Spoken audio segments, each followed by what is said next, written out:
afraid that I'm only dreaming, and I'm losing my mind.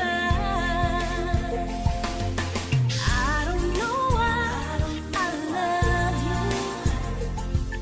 and I don't know why I need you. The way that I need you is just like the next heartbeat. I love you, and I don't know why. It was so easy before I ever knew you. Life was just From Africa's broadcast capital to the furthest corners of the globe, this is Rise and Shine, every weekday mornings on Channel Africa.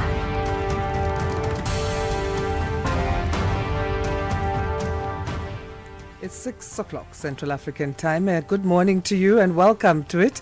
It's Rise and Shine here on Channel Africa, where we broadcast news and current affairs from the African perspective, live from our Johannesburg studios in South Africa. My name is Asanda Beda, and my team member here, who is matching again with, we are matching again with our outfits. It's so weird, isn't it? I mean, we don't even plan it, but we end up wearing the same colours for some reason. Listen, the team for Rise and Shine was meant to be. That's what I'm saying. It's the 20th of November. Yeah. I mean, 2025 is finished.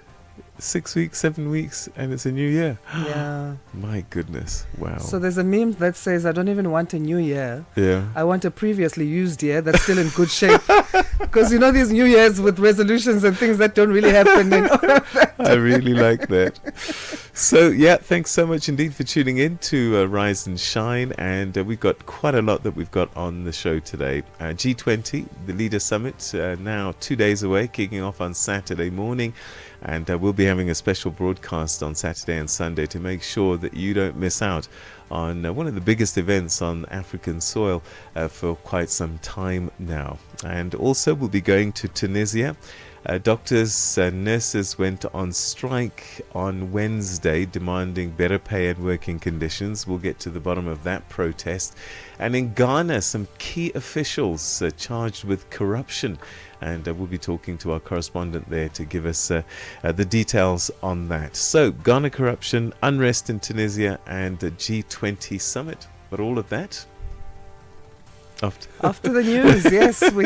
Let's say good morning to Onel in Cincinnati at 2 minutes past 6. And then after her will be sports headlines by Musibudi Makura.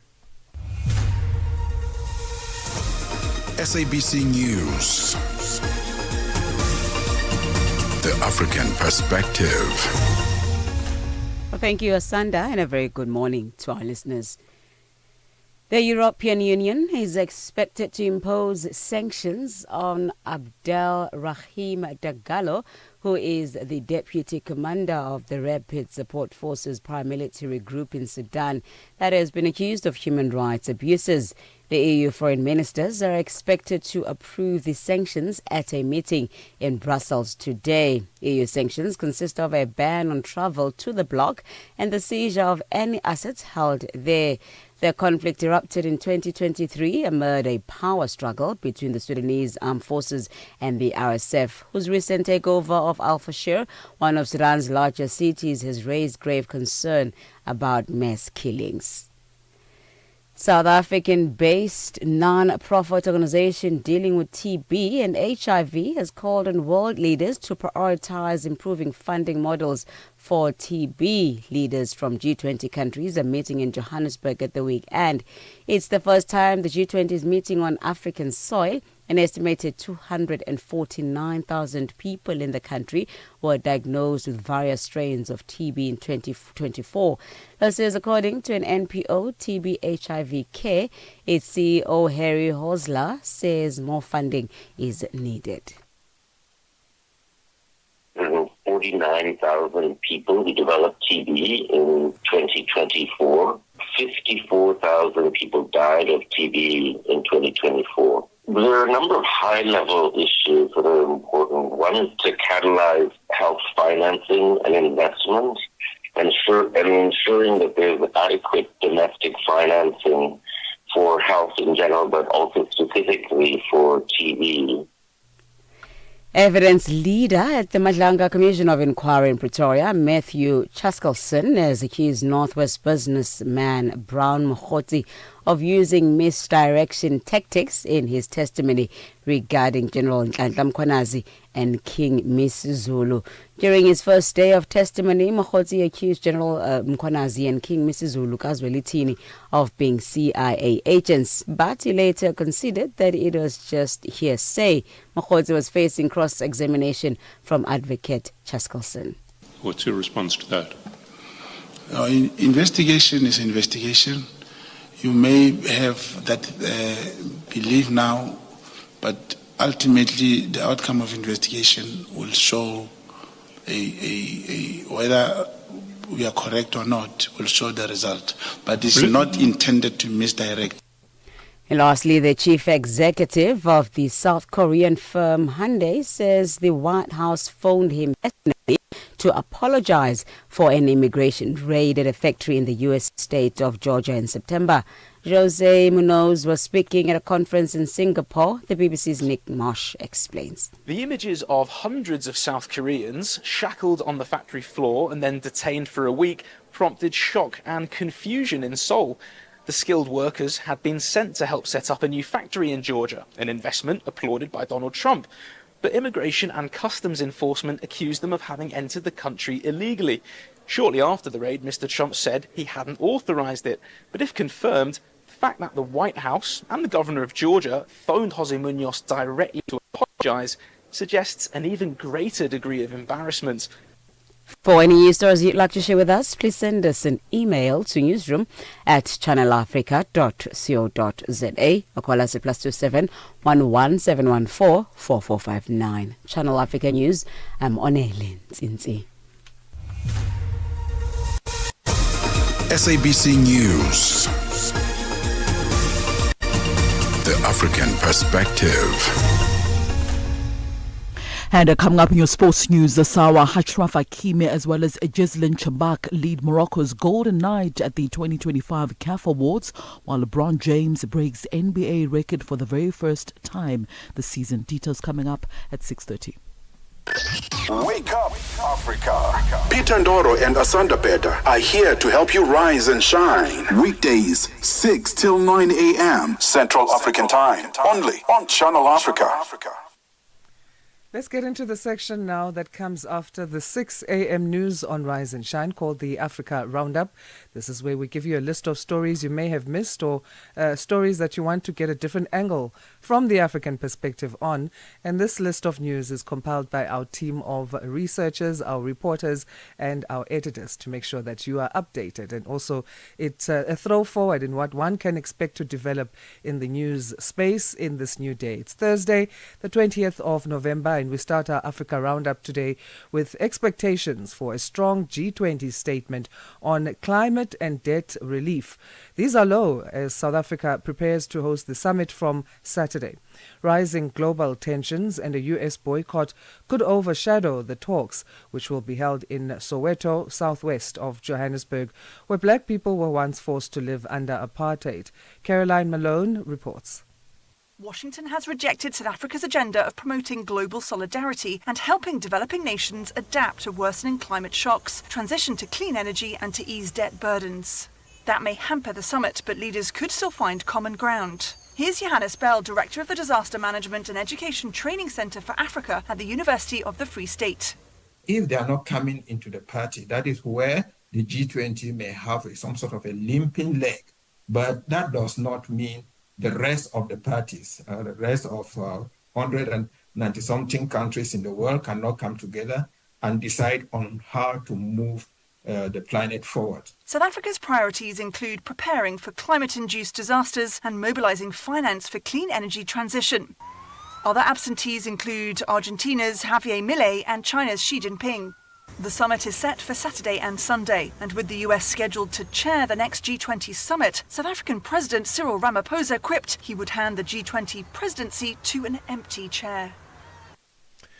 The High Court in Namibia has declined to add Germany as a respondent in a lawsuit challenging the legality of a 2021 joint declaration on the 1904-1908 genocide of the Herero and Nama people.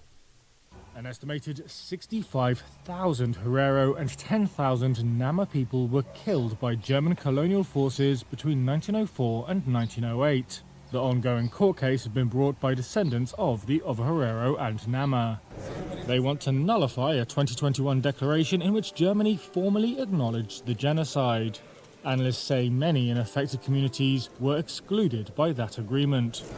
Tuesday's hearing was about whether to join Germany to the lawsuit as a respondent. Lucius Murowa, an attorney representing affected communities, said the main case doesn't make sense if Germany is not involved. I mean, we don't want to have a sideshow amongst Namibians. We have no quarrel amongst ourselves. And I'm not sure why the court directed that the main case proceeds, knowing that we intended the main case to be had in the presence of Germany. As part of the 2021 agreement, Germany pledged over $1 billion for development projects, but stopped short of offering direct reparations. Nigerian security forces are stepping up their search for 25 schoolgirls abducted from a boarding school in northwestern Kebbi this week amid growing insecurity. So far, 2 of the girls have managed to escape. 25 female students were taken, police said, and the school's vice principal, Hassan Yakubu Makuku, shot dead. His wife, Amina Hassan, was at her husband's side when he was shot. She says she sat behind him as they prayed together, and then the gunman pulled the trigger. She rushed to him, she says, but was told by the attackers that if she touched him, they would shoot her. Police said the assailants, armed with rifles, stormed the Government Girls Comprehensive Secondary School in the town of Maga around 4 a.m. They engaged officers in a gunfight, according to a police spokesperson, before scaling a fence and seizing the students. The unfortunate thing has already happened. Kebbi State Governor Nasir Idris said they would do everything possible to return the children to their parents.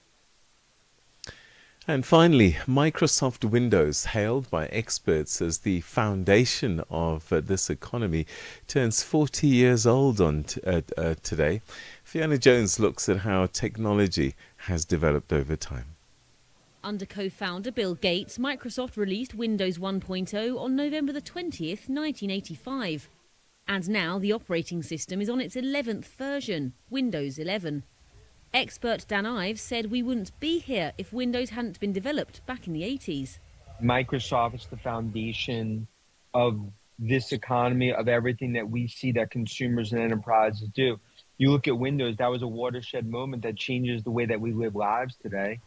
Despite 10 years of innovation, the Computer History Museum's Mark Webber said it was Windows 95 that became the world standard of computing. Considering Windows is the biggest personal computer operating system in the world, I think it's hugely significant. Right, I guess that's a day in history there, 1985. Microsoft being launched. Interesting times we live in there. Yeah. Do you remember pre-Windows? No. You were too young. You probably weren't even born.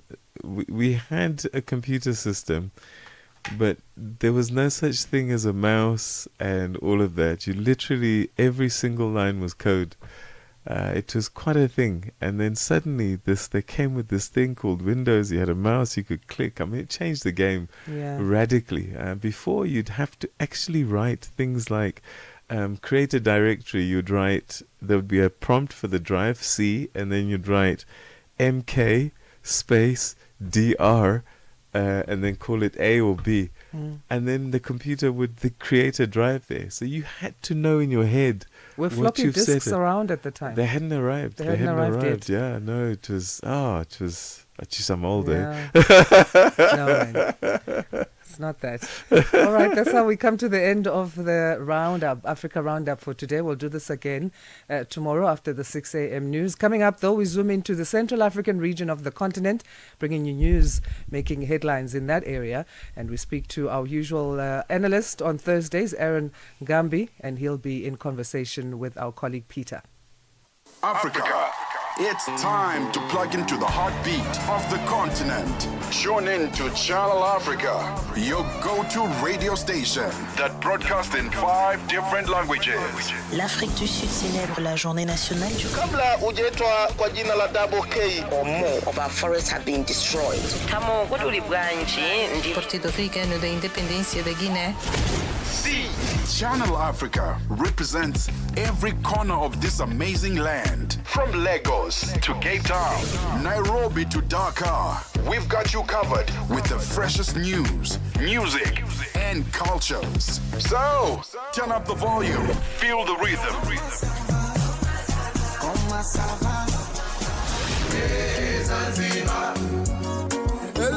Enjoy the conversation.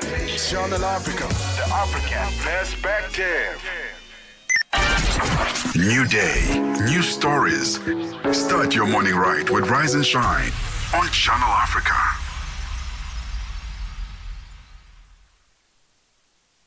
For us to take a look at our Central Africa wrap, where we look at some of the key stories shaping the region. And this week, Cameroon is taking back control of its national power utility. Gabon has struck a landmark climate finance deal to protect its Congo Basin forests. The DRC has signed a peace framework with M23 rebels in Qatar, even as a deadly mining accident raises fresh concerns. Angola is stepping up diplomatically, hosting Nigeria's president ahead of the G20 summit in South Africa, whilst the UK is threatening new visa restrictions on several Central African countries. And the Central African Republic, President Archange Touadera has been declared to run for a third term. Well, to help us unpack these stories and what they all mean, we're now joined by a regular analyst who takes a look at this region, Aaron Ngambi.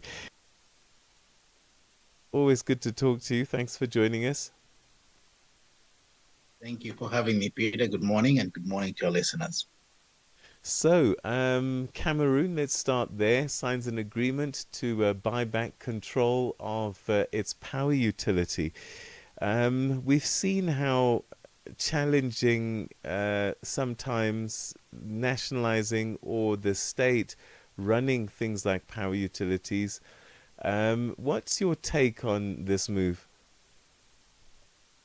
Yeah, Peter, you're absolutely right. It is not easy to run strategic state assets, especially a power utility company. So Cameroon has taken a bold step, and they're trying to nationalize this company, company. And we should remember that 51% of the shares were actually owned by the British company called Attis. And so the British bought this, I think, in 2014. And after running it for a while, the company has been in debt. It's not been very profitable. And the government of Cameroon decides to buy back all the shares, 95% shares, and 5% will be owned by employees, as they claim. And this transaction is worth 78 billion CFA, which is the French currency. And until that transaction is concluded, the government will move in and own the asset. The challenge with that is that after paying all that amount of money, will the government have the money to run this power utility and make it profitable? That is yet to be seen. At the same time, 90 plus old president has been sworn in. Are people taking it on the chin, or are there rumblings of resistance?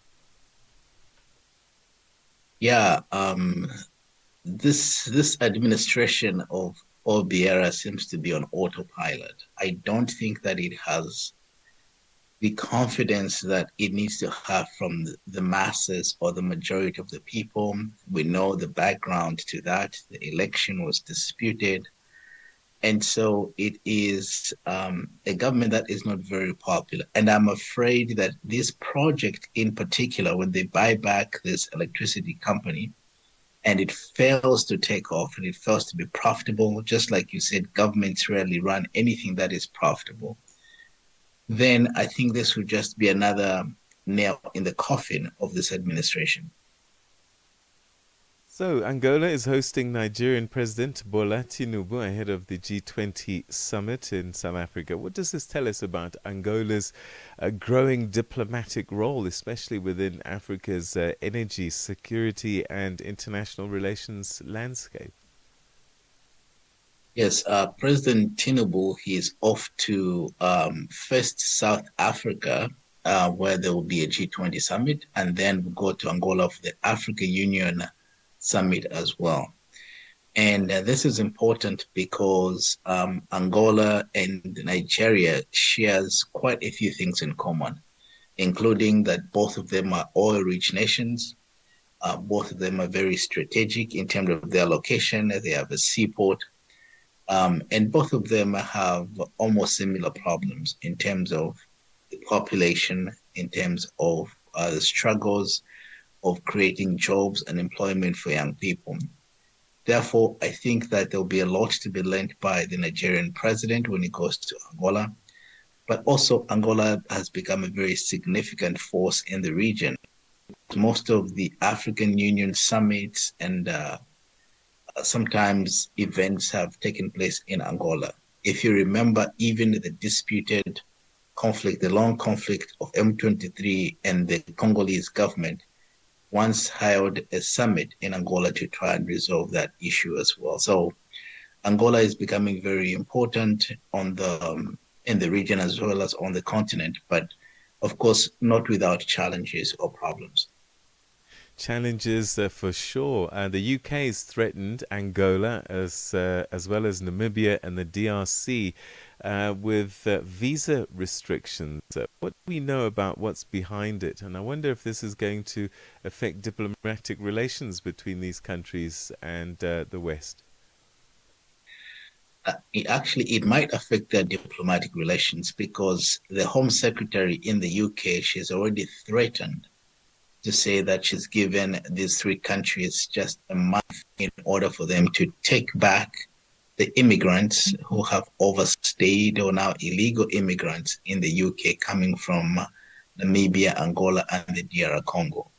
Now, this is a problematic issue for me because I think that the government, the British government now, the Labour Party that is in power, is doing basically what they've seen Donald Trump do in the United States. I think that this is a very unfortunate move by the British government because what they want to do is that they want to pass this law in Parliament and be able to expel illegal immigrants, not only in their thousands, probably in their millions. And then they're forcing these countries, these specific countries, to take back those who overstay, those who are illegal in the British, instead of creating a path to citizenship or be able to create a situation where these people can actually find work and be able to be responsible participants of the society or responsible citizens, but they want to force them to go back. The question is, what do they do when they go back to Namibia, Angola, and the DR Congo? I think that it is not easy to put a policy like that or to come up with a law like that. And in fact, the British government has gone a step further because according to them, according to the current law, if you want to apply for asylum in the UK, you only need about 5 years of staying there and be able to apply for asylum. But if this law that the Home Secretary wants to take to Parliament passes, they're saying that you need about 20 years for them to even consider to give you that status of asylum. And that your status will be reviewed every 2.5 years to assess and see if you can go back to the countries where you came from. So this, to me, is a policy that sounds like it's of the far right in the UK. And I don't think it represents what Labour stands for. Okay, let's turn to the Central African Republic, and again, a theme that's not unusual. President Archange Touadera is now being cleared to run for a third term. How's this decision being received domestically, do we know? And what are the potential implications for the CAR? Yeah, that is another unfortunate situation. We know that President Touadera came in power in 2016, and according to the constitution, President Touadera was only supposed to serve 2 terms. And these 2 terms were supposed to be up, in fact, next year. But they go to an election in December of this year, and of course, on the 28th, and of course, the new president is sworn in the following month, which is 2026. But what we've seen is that as of 2023, President Touadera and his government went to the people and tampered with the constitution and actually brought up the issue of a third term. So there was a referendum, constitution changed in 2023, how convenient. And now in 2025, December, he wants to run for a third term. And he's been cleared by the courts. He is okay to go, and it seems like he might actually go through and win a third term. And I don't think people are very excited about this. I don't think people are happy. But of course, even in situations where people are very unhappy, what do these African leaders do? They still go ahead with what they plan to do. Yeah, very sad. And it is a movie that we've seen so many times across the continent over time. Let's go to the Democratic Republic of Congo, where dozens of people sadly killed when a bridge collapsed at a copper and cobalt mine. What does this incident tell us about mining safety, regulations, and corporate accountability in the DRC? And I suspect security challenges make these kinds of issues that much harder. Yes, sad news coming out of the DR Congo. It is very unfortunate. Actually, what had happened is that there was a bridge that was put up, which basically tries to cover a space of land between the safe area and into where the mine is. And the mine floods, and this is rainy season and all sorts of things. So these small-scale miners, artisan miners, some call them illegal miners, have been working in these fields for quite some time. But when this incident happened, it happened because they had gunfire from the military. So they thought this was a situation where the rebels were advancing or there was some sort of war that was going on. And so they panicked. And so there was a rush for them to get out of this mine, and be able to run across the bridge and get to the safer area. But in the midst of that rush, that is when the bridge collapsed. And so according to official results from the government, we have about 34 people that have died. But yet other sources are quoting that number to be about 40 people that have died because of this unfortunate tragedy. Yes, there are a lot of practices that can be done better in these copper and cobalt mines in the DR Congo. It seems like everyone wants to have a quick bite of an apple, but yet they ignore safety and other regulations that the government has put forward. And I think this is a wake-up call for government to be able to police some of these mines and be able to make sure that safety is enforced.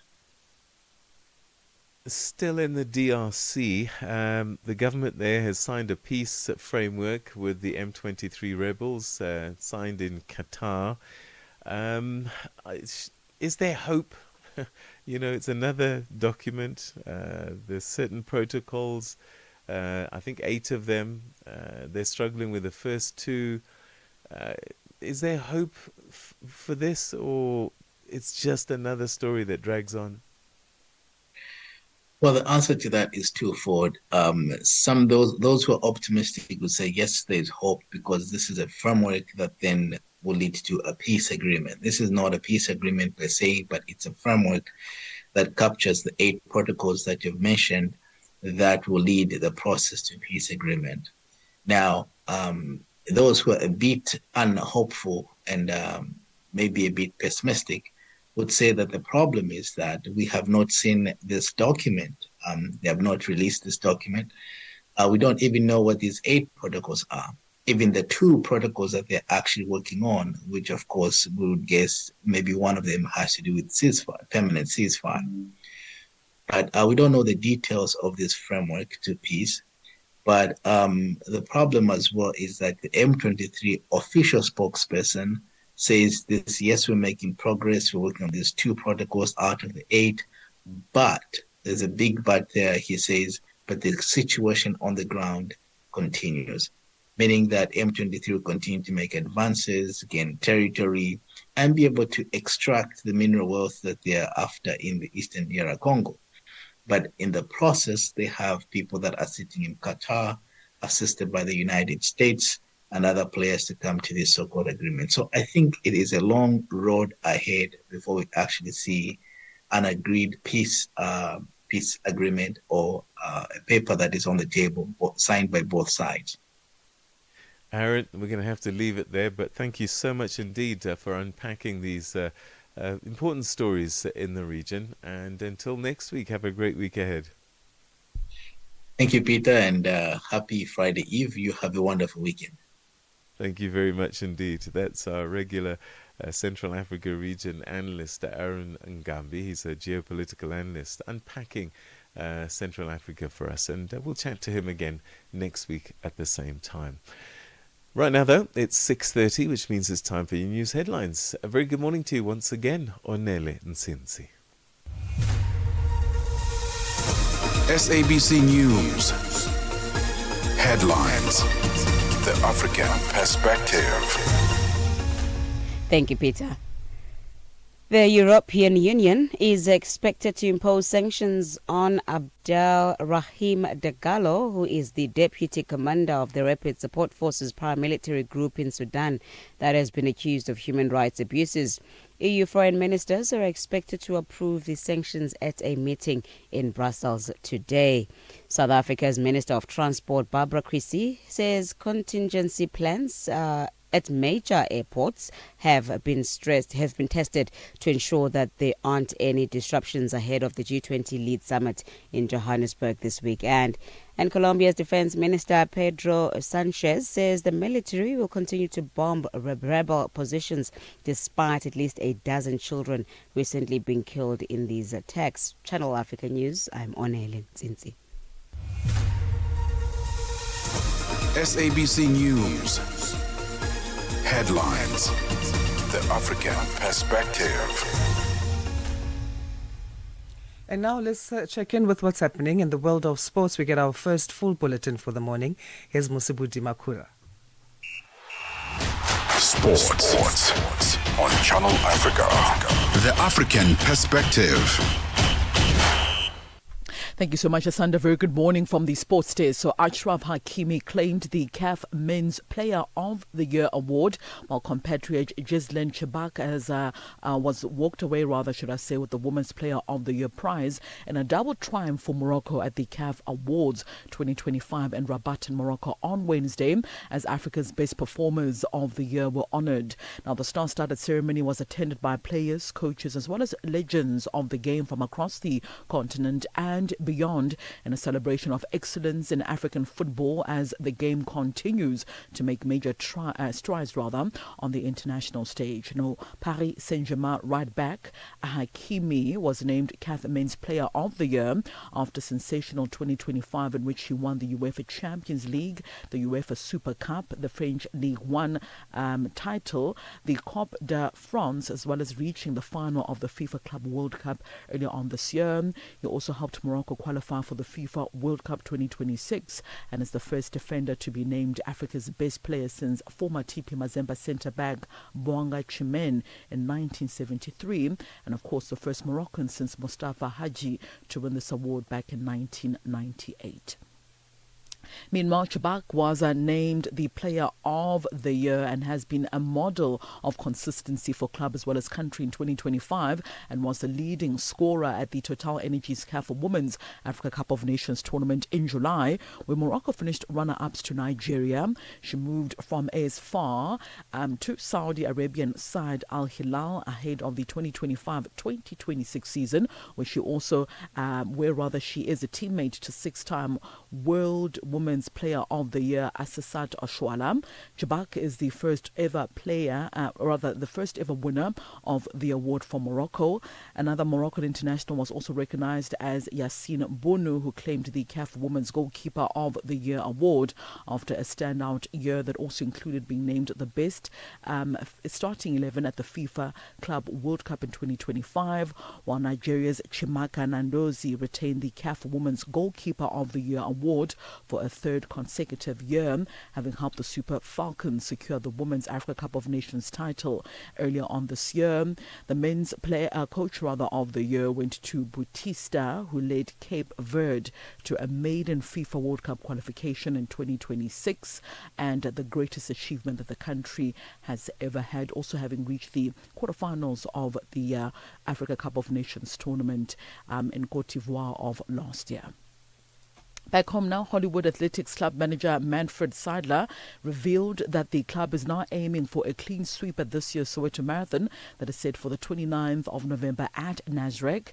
Now, the manager confirmed that they will field a powerhouse team featuring four-time winner Evert van Zyl, Comrades Marathon icon Gert de Steen, Zimbabwean star Rutendo Nyahora, as well as the defending champion Nahing Kalata, who will all contest the half marathon exam commitments, as well as the men's Two Oceans champion Joseph Setlaudi of Lesotho, among others. He says the objective now is to finish the year on a high. We anticipate to do very well again this year. Nahing is back to defend her title. Yvette is going to take a crack at her fifth title. Rutendo is running, so that should be another top 10. And both Seppo and Joseph are in the mix. And Joseph is, he wants that title. And he's a different athlete to last year. He learned a lot last year at Two Oceans and Soweto. And I think the confidence that he got out of winning Two Oceans and that the race plan went perfectly, he's going to be very, very dangerous on race day. Now, the marathon will be staged on a busy month-end Saturday, with organisers adjusting the starting time to 5:30 a.m. Central African Time to 5 p.m. Central African Time. This to help runners cope with the anticipated high temperatures. Now, Sadler supports the move, saying an earlier start is always beneficial for athletes. I think that's why they moved it to 5 a.m. to try and avoid as much of that busy Saturday traffic. There's nothing, that is something that, the clubs and the runners can't really control. That's in the hands of the race organisers and the hands of the police forces, the metro and so on. They'll just have to do the best they can. But it has been something of concern. I think every single runner is not just elites, also the safe runners are also a bit worried about that. And finally, in basketball news, LeBron James became the first player to take part in 23 consecutive NBA seasons when he stepped onto the court for the Los Angeles Lakers on Tuesday. The 40-year-old who missed his side's opening 14 games of the season because of an injury contributed 11 points, 12 assists, as well as 3 rebounds in 30 minutes of a 140-126 home win over the Utah Jazz. Now, James, the NBA's record scorer, overtook Vince Carter's mark of having played in 22 successive NBA seasons, while his two three-pointers also moved him above Reggie Miller into 6th place in the NBA's all-time list of most three-pointers made in a match. And that's a wrap from the sports desk at the Sawa. For any sports stories you'd like to share with us, our email address is newsroom@channelafrica.co.za. Alternatively, call us on +27 11714 4459. I'm back with more sports news in the next hour. For Channel Africa Sport, I am Musibudi Makura. Sports on Channel Africa. The African perspective. Annie Kalonji. sur Channel Africa. Comment est-ce que les militants et sympathisants du parti, les transformateurs, ont-ils réagi face à la condamnation de Succès Masra? La condamnation de Succès Masra ne nous a pas surpris et les militants transformateurs ont été bouleversés et indignés étant donné que le verdict est un verdict lourd, illégal, injuste et donc face à la répression dans laquelle le peuple tchadien est confronté, les militants transformateurs se sont résignés de ne pouvoir pas sortir manifester et donc c'est une situation totalement absurde pour un pays. Et aujourd'hui nous célébrons le 11 août, fête de l'indépendance. On pensait que le verdict allait être plus ou moins clément, mais le verdict est sévère. Annika Longi, tous les dimanches sur Mix Vibration. All right, if you are very interested in the world of business, commerce and economics, then listen up, because right now it's time for our first look at what's been happening in business. And we say good morning to Wuntle Hedbush. Business news on Channel Africa. The African perspective. Thanks, Peter. Good morning and a very good morning to our listeners. Our top business story this hour: Uganda's state-run sector regulator says about 3/4 of a $5 billion pipeline crucial for exporting crude oil from Ugandan fields through neighboring Tanzania has been built. After nearly 2 decades of delay, Uganda has now set the second half of next year as a target for starting production from oil fields in its Albertine Rift Basin in the west of the country. The 1.443 kilometer East African crude oil pipeline must be finished before production at the $15 billion oil project owned by France's Total Energies and China's CNOOC kicks off. EACOP will connect the Ugandan oil fields to Tanzania's Indian Ocean Tanga port and has been described as the world's longest electrically heated crude pipeline. The Smart Tourism Visitor Information Centre has officially been launched at OR Tambo International Airport in South Africa's Gauteng province. It's an interactive paperless hub offering real-time information on South Africa's diverse tourism, culture and heritage across all 9 provinces. Speaking at the launch, Tourism Minister Patricia de Lille says the initiative comes at the perfect time as the country welcomes G20 delegates and international visitors for the holiday season. It's an information center, but different from the old one with a lot of brochures and paper. This is all digital. Meanwhile, the Airports Company of South Africa's Jabulani Kambule believes the future of tourism is digital. Kambule says the Visitors Information Centre is a milestone for AXA and the planning took about 6 months. This is a very proud moment for us at AXA. The launch of this VIC, it prides us with lots of joy because on behalf of our passengers, on behalf of our local travelers, it provides a very safe, reliable, informative center about what our country has to offer.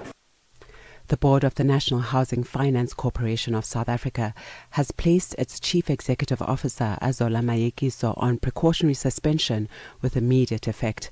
The decision follows serious allegations against the CEO.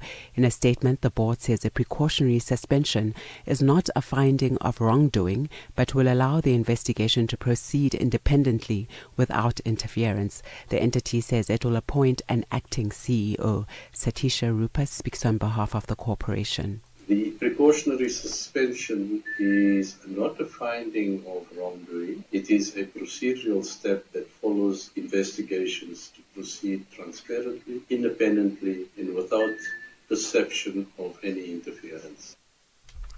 The auction house Christie's is suspending the auction of a rare example of the first calculating machine in history, which was expected to sell for between $2 and $3 million. The BBC's Sebastian Asher has the details.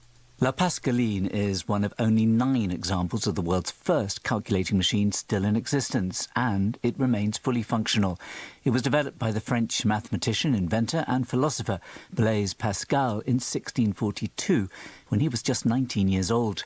Christie's has described the box as the most important scientific instrument ever offered at auction, but for now at least its sale has been halted. after a court in Paris suspended authorization for export late on Tuesday evening. That came after scientists and researchers had urgently appealed for any potential export of the machine to be blocked. They want the instrument to be classified as a national treasure. Now, in our first look at the indicators this morning, $1 in Nigeria is trading at 1,449 naira. In Botswana, it's 13.51 Kenya. The dollar is trading at 129 shilling and 7. And in Zambia, it's 22 kwacha 72. Moving to the BRICS countries, $1 in Brazil is trading at 5 real 32 this morning. Russia, 80 rubles 75. In India, it's 88 rupees 50. China, 7110. And South Africa, $1 is trading at 17 rand 18 cents this morning. $1 is trading at 76 pence to the British pound and 86 to the euro. Looking at commodities, gold is trading at $4,069 per ounce, platinum at $1,544 per ounce, while the price of Brent crude oil is at $63.68 a barrel. And those are your business news. I'll be back with another update in the next hour. For any business news stories you'd like to share with us, please do send us an email to newsroom@channelafrica.co.za or give us a call on +2711 714 4459. For Channel Africa Business, I am Bontle Headbush.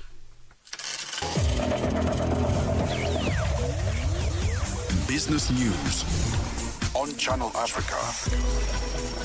The African perspective. New day, new stories. Start your morning right with Rise and Shine on Channel Africa. G20 in Africa, exclusive to Channel Africa. South Africa's participation in the G20 is guided by the country's 4 foreign policy pillars. That's the national interests, the African agenda, South-South cooperation, and multilateralism. South Africa officially assumed the presidency of the G20 on the 1st of December 2024, making it the first country on the African continent to lead this premier forum. And that is our G20 fact for today. G20 in Africa, exclusive to Channel Africa, championing Africa through solidarity, equality, and sustainability. South Africa is hoping to lead in the African continent by producing vaccines needed in the continent locally. They hope to achieve this by building local manufacturing capacity, strengthening regulatory systems, and fostering partnerships that will ensure vaccine self-sufficiency by the year 2040. The sentiments on this were shared at the Dialogue on Local Production of Vaccines, which was held in Johannesburg, South Africa. The interaction was attended by the country's Minister of Science, Technology and Innovation, Professor Blade Nzimande, with other stakeholders, including international partners, regulatory authorities and industry stakeholders. Here's Sisi Sekhalo with more on this story. Africa currently imports most of its vaccines, leaving the continent vulnerable to supply disruptions. South Africa's Minister of Science, Technology and Innovation, Professor Blade Nzimande, hopes to change this. He says he was tasked by the president of the country during the advent of COVID-19 to pull together the country's scientists to ensure that another pandemic does not catch the country off guard. South Africa is seen as one of a few countries in the continent that has got the capacity to do this. However, he admits it needs to be supported. Nzimande also highlighted that the African continent has made its own commitment that by 2040, they would like to see 60% of the vaccines needed in the continent being produced here. We are not doing this for South Africa only. We are doing this for the African continent, Just now we were meeting with our partners. There is the Gavi, which is the supplier of vaccines mainly to developing countries. The chairperson of Gavi, we're meeting with him, is the former Prime Minister of Portugal, amongst other things. As well as we're meeting with the German ambassador and the German development agency called GIZ. Just discussing a way forward to take these things further with their support, which we actually appreciate. vaccine development in the African continent, and committing, to work, that they want to work together with South Africa. Meanwhile, BioVac, a biopharmaceutical company in South Africa, is already leading the way in attaining local vaccine production. The company's chief executive officer, Modana Makwana, says the COVID era essentially exposed the vulnerability of the continent and that it didn't have the capacity. He's confident that they have since learned from that experience. Makwana shares some of the work that they've done and are still doing. So one, we've been signing technology transfer with international partners. But on another, we've also been trying to develop our own vaccines so that we can have what we call end-to-end capability. So what does that mean? Having end-to-end capability means that we want to be able to manufacture vaccines from scratch on the, at home in South Africa for the African continent. And that's been quite key. So one of the projects that we have is cholera project, which we have successfully developed a vaccine, and we are now in clinical trials. That's a very important progress, because whilst it's looking at cholera, there's still a lot of disease burden on cholera. There's still a lot of outbreaks. But beyond cholera, at least the capability in terms of the skills and the infrastructure will go beyond cholera, and that is the important thing that we're making, some progress since COVID-19. The efforts, however, hasn't been without challenges, as Makwana shares some of them. The challenge, in setting up this capability is multi-pronged. So firstly, this is an industry that really needs a lot of biotechnology skills. Some skills are around in the country, but some of them are not. And so for those that are not, you have to grow your own skills in the country. So we have a big training program. So that's the first challenge. The second challenge is really funding. We need funding where South Africa can only, we don't have deep pockets as a country, as a government. The private sector doesn't have deep pockets. So we've had to raise funding internationally. That fundraising has taken time in terms of raising. And ultimately, we also need infrastructure that would follow with it. We also needed to align even with the regulatory system and make sure that the regulatory system understands all the efforts that we are busy trying to put together. So it hasn't been easy, but we are not losing patience. We think we'll definitely get there. Meanwhile, BioVac said it was hoping to do the cholera clinical trials on 3,000 people, with the first site being in Soweto Township in the Gauteng province of the country. For Channel Africa, I'm Sisi Sekhalo in Johannesburg, South Africa. New day, new stories. Start your morning right with Rise and Shine on Channel Africa. Consumers are still under severe financial strain in South Africa, despite consumer sentiment continuing improvement in 2025. Now, this is contained in Debtbusters' Q3 2025 Debt Index, and that's a quarterly evaluation of debt counselling applications. The index comes ahead of the festive season, with consumers expected to have to dig deeper into their pockets. Tuto Ngobeni has more. The Debtbusters Q3 2025 Debt Index, a quarterly evaluation of debt counselling applications, reveals that consumers in South Africa are financially vulnerable. The successive interest rate and petrol price reductions have brought some relief for consumers to better deal with debt. However, finances are still seriously strained. Executive Head of Debtbusters, Bene Sega, says the report is based on real data. The Debtbusters Debt Index is a quarterly publication that is based on income and debt levels of incoming debt counselling applicants. So it's not really a survey, but it's actually based on real data, what we can see from people's incomes, debt repayments, types of debt they have, and so on. And we do this every quarter and compare normally to the same periods in the previous years.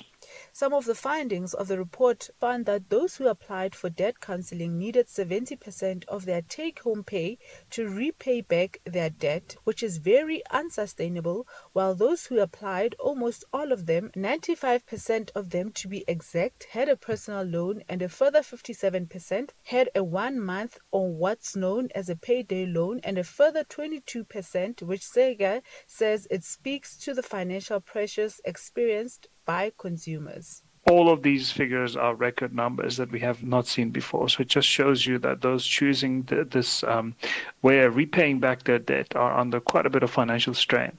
Why consumers are in this financial strain is a few reasons. One is that incomes haven't kept up with financial pressures over the last 7, 8, 9 years. And as a result, take-home pay is significantly less than what it was several years ago. As we move to the busiest time of the year with consumer spending rising, he says things usually worsen for consumers after the festive period. We always see that the financial situation worsens after the festive season.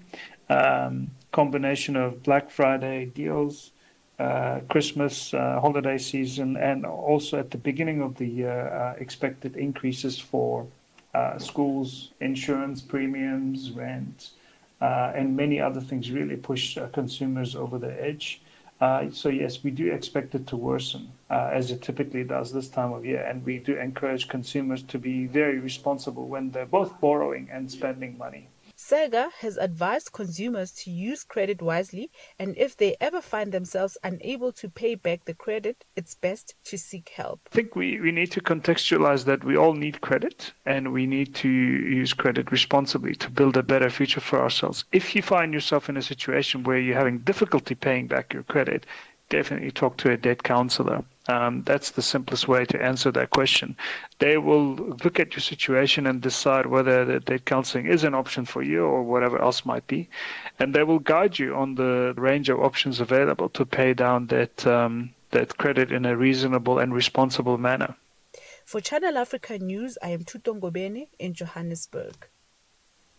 The B20 South Africa Summit kicked off yesterday in Johannesburg, bringing together global business leaders, policymakers and innovators for discussions on inclusive growth, cooperation and the role of the private sector in shaping a resilient global economy.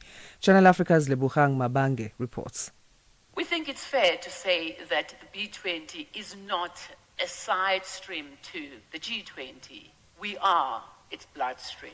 The statement set the tone as the B20 South Africa Summit opened in Johannesburg today, positioning business at the center of global problem solving. B20 co-chair South Africa Nonkululeko Nyembezi told delegates that the influence of G20 economies is undeniable and the private sector remains the main engine behind it. The G20 economies generate upwards of 80% of global GDP and generate 90% of the world's employment. The private sector is the connective tissue that makes that happen. It translates the resources, the talent, the technology, and the natural endowments into real work, real prosperity, and human flourishing. Nyembezi said this year's theme, inclusive growth and prosperity through global cooperation, is a deliberate commitment, not just a slogan. We chose the theme to guide us, inclusive growth and prosperity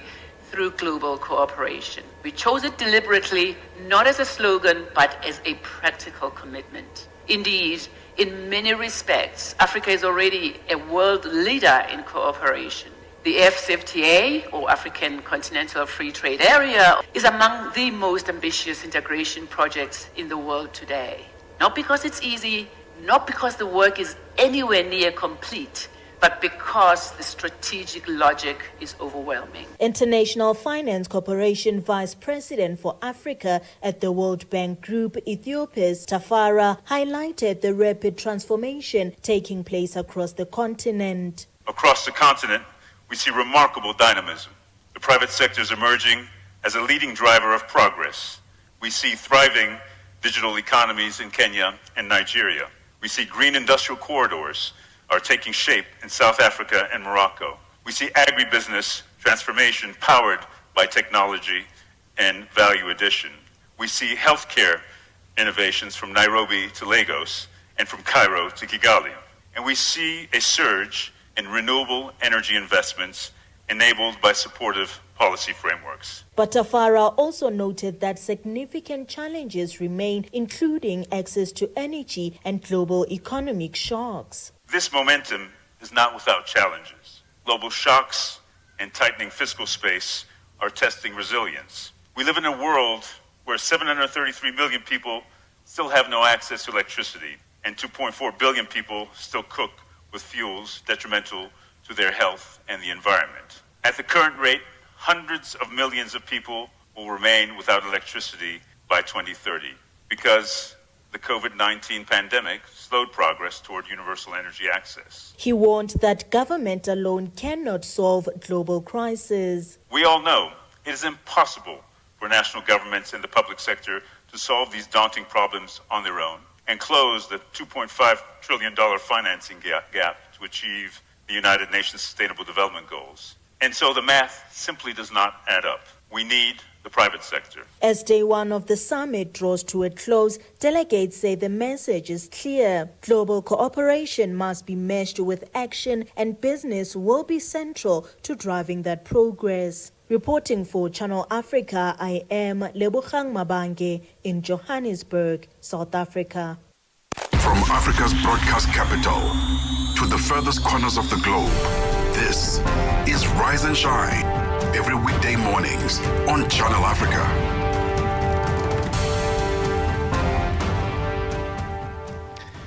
It's 7 o'clock Central African time. Thanks so much indeed for joining us on Rise and Shine every weekday morning between 6 a.m. and 9 a.m. And right now we're in the second hour of the program, broadcasting live from our studios in Johannesburg in South Africa on the internet. www.channelafrica.co.za is where you can find us, and also on our mobile app. Just go onto your phone, go into your app store, look for SABC Plus and then Channel Africa, and we'll be bringing you all the news, entertainment, information with an African perspective. But today on Rise and Shine, good morning, Asanda, Beda. Good morning. If you've just joined us in this hour, we go to Ghana with the former finance minister there, and 6 others have been formally charged with corruption. This over contracts that were awarded to a company allegedly in causing significant financial losses to the country.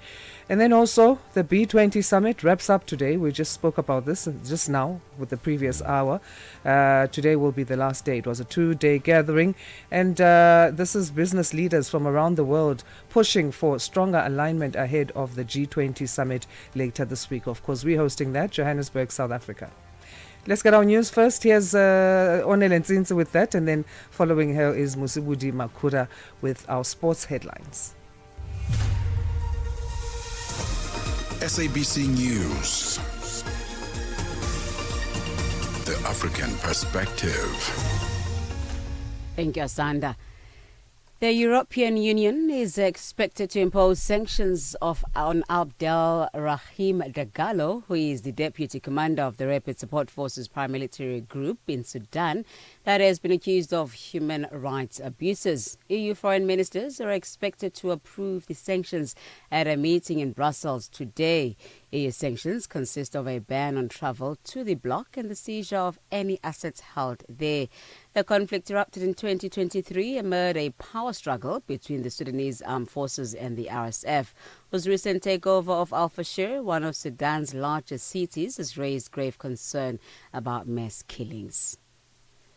South Africa's Minister of Transport, Barbara Chrissie, says contingency plans at all major airports have been stress-tested to ensure that there aren't any disruptions ahead of the G20 Leaders Summit in Johannesburg this weekend.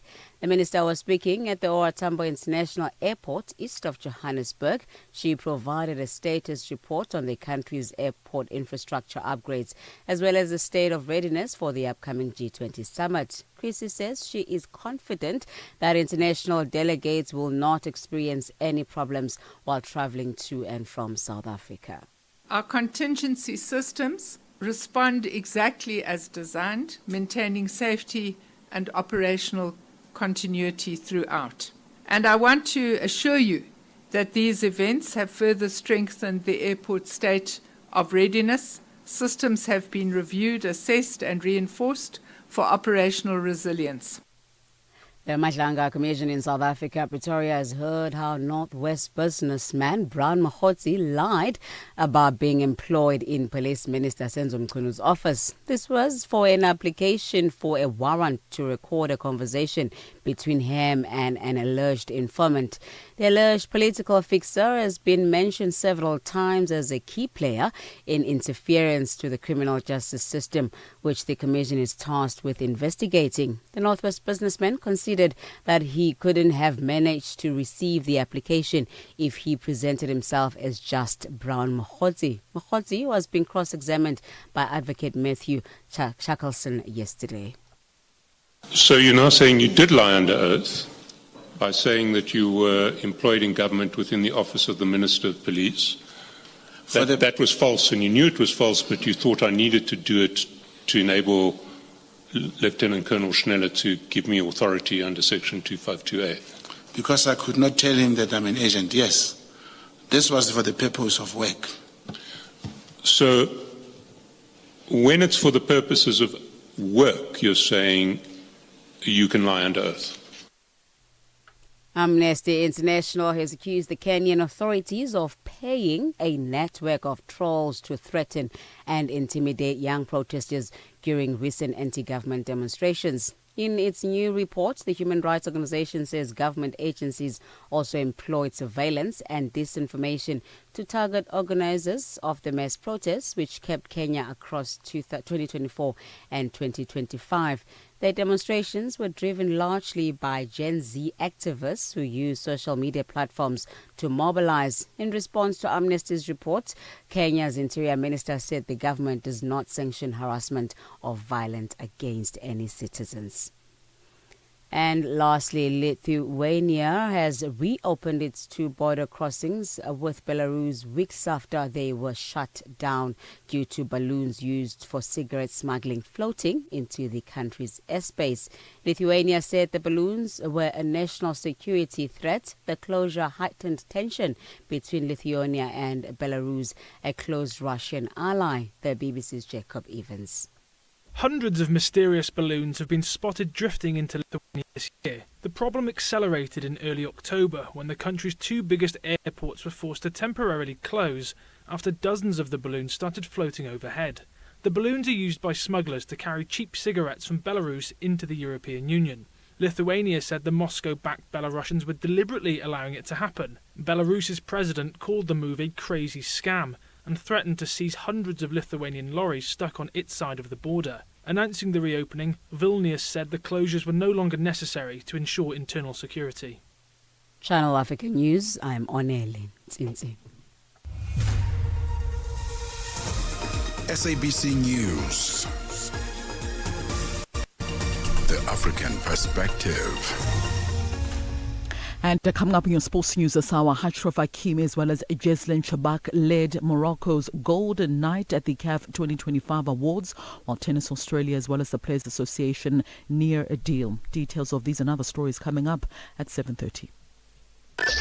Wake up, Africa. Peter Ndoro and Asanda Beda are here to help you rise and shine. Weekdays, 6 till 9 a.m. Central African Time. Only on Channel Africa.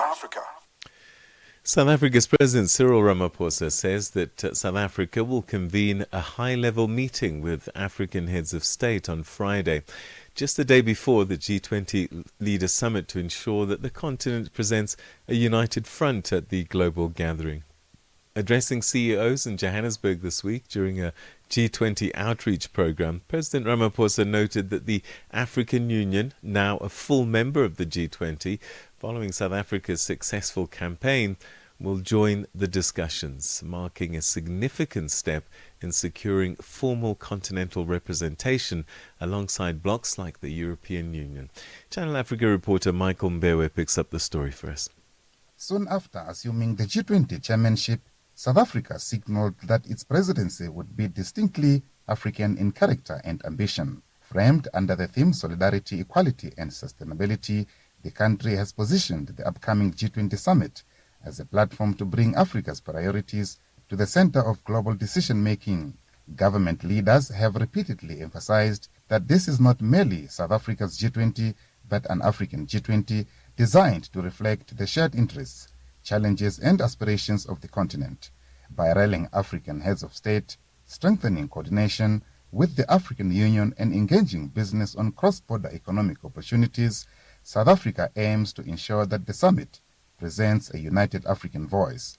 During the engagement, Ramaphosa told attendees of his plans to meet African leaders this Friday ahead of the G20 summit's main event. On Friday, I will be meeting with the African heads of state and government who we have invited to be part of the G20 Leaders Summit. We will also have the chairperson of the African Union as well as the African Union Commission, who, as we know, the AU is now a member of the G20. As a result of our campaign that South Africa should not be the only country or only representative of the continent in the G20 process. And we are very pleased that we won that debate. There was a lot of opposition, but we finally won the debate that our continent must formally be represented, like the EU is formally represented in the G20. Ramaphosa also outlined the purpose of the high-level meeting with African leaders. Now, at this meeting that we are going to hold with the African leaders, I hope to showcase the extent and the scope of investment by South African companies in the various African countries. Now, this will be an opportunity to reaffirm the commitment of South African companies to the development of the continent. Ramaphosa said African leaders will use Friday's meeting to reinforce their shared responsibility to improve business conditions across the continent, adding that leaders must engage directly with the private sector to address practical challenges rather than only debating them in formal AU forums. We will reiterate our shared responsibility to create conducive and enabling conditions for doing business in each other's countries. I've held the belief that we do need to meet as African leaders to discuss the various issues that are troubling to business, and not just discuss them in a theoretical way at the AU Assembly, but to discuss them amongst ourselves, having heard from business, but also create an opportunity where business will be present so that business can talk to African leaders. And we will create that opportunity, having started this process. Meanwhile, Investec Bank CEO Kunesh Mudlia said South Africa carries the G20 presidency on behalf of the entire continent, stressing the need for stronger regional collaboration, cross-border trade and supportive policies to drive sustained investment. We do know that this is also a pivotal moment for the rest of the continent. We carry this presidency of the G20 not just for ourselves as a country on the continent, but we carry it for the continent as a whole. And I think this evening's deliberations carry all the more weight because of that. It is the responsibility that we have as a regional economy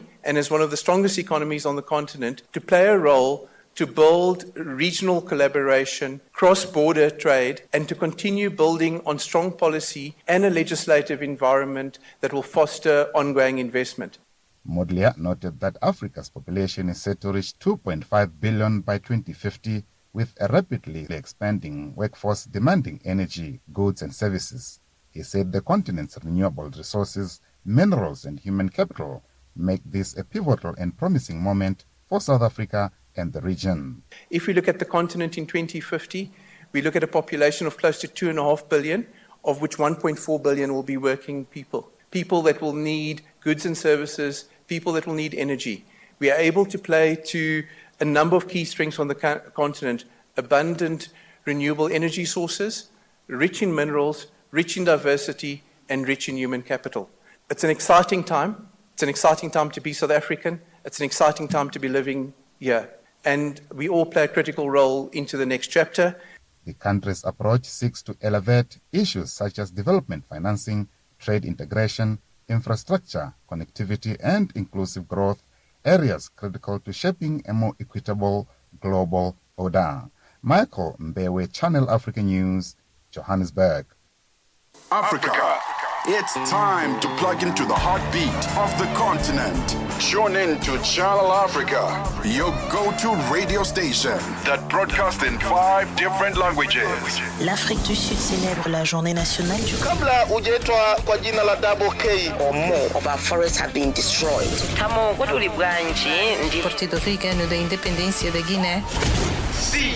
Channel Africa represents every corner of this amazing land. From Lagos to Cape Town, Nairobi to Dakar, we've got you covered with the freshest news, music, and cultures. So, turn up the volume, feel the rhythm.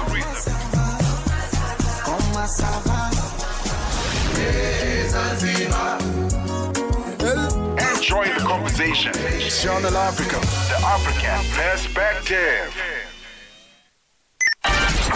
New day, new stories. Start your morning right with Rise and Shine on Channel Africa. Ghana's former finance minister, Ken Ofori-Atta, and 6 others have been formally charged with corruption over contracts awarded to the SML company, which are alleged to have caused significant financial losses to the state. Our correspondent in Ghana's capital, Accra, Eric Mawena-Egbeta, joins us now with more on this developing story. Eric, good morning to you, and thanks for making time. Good morning, Asanda. I'm glad that I could join. It's our pleasure. So where did this all begin? How was it discovered that there was corruption in the awarding of contracts within this SML company and the country's leadership? Was there some commission of inquiry? What happened? So this has been on for quite a while.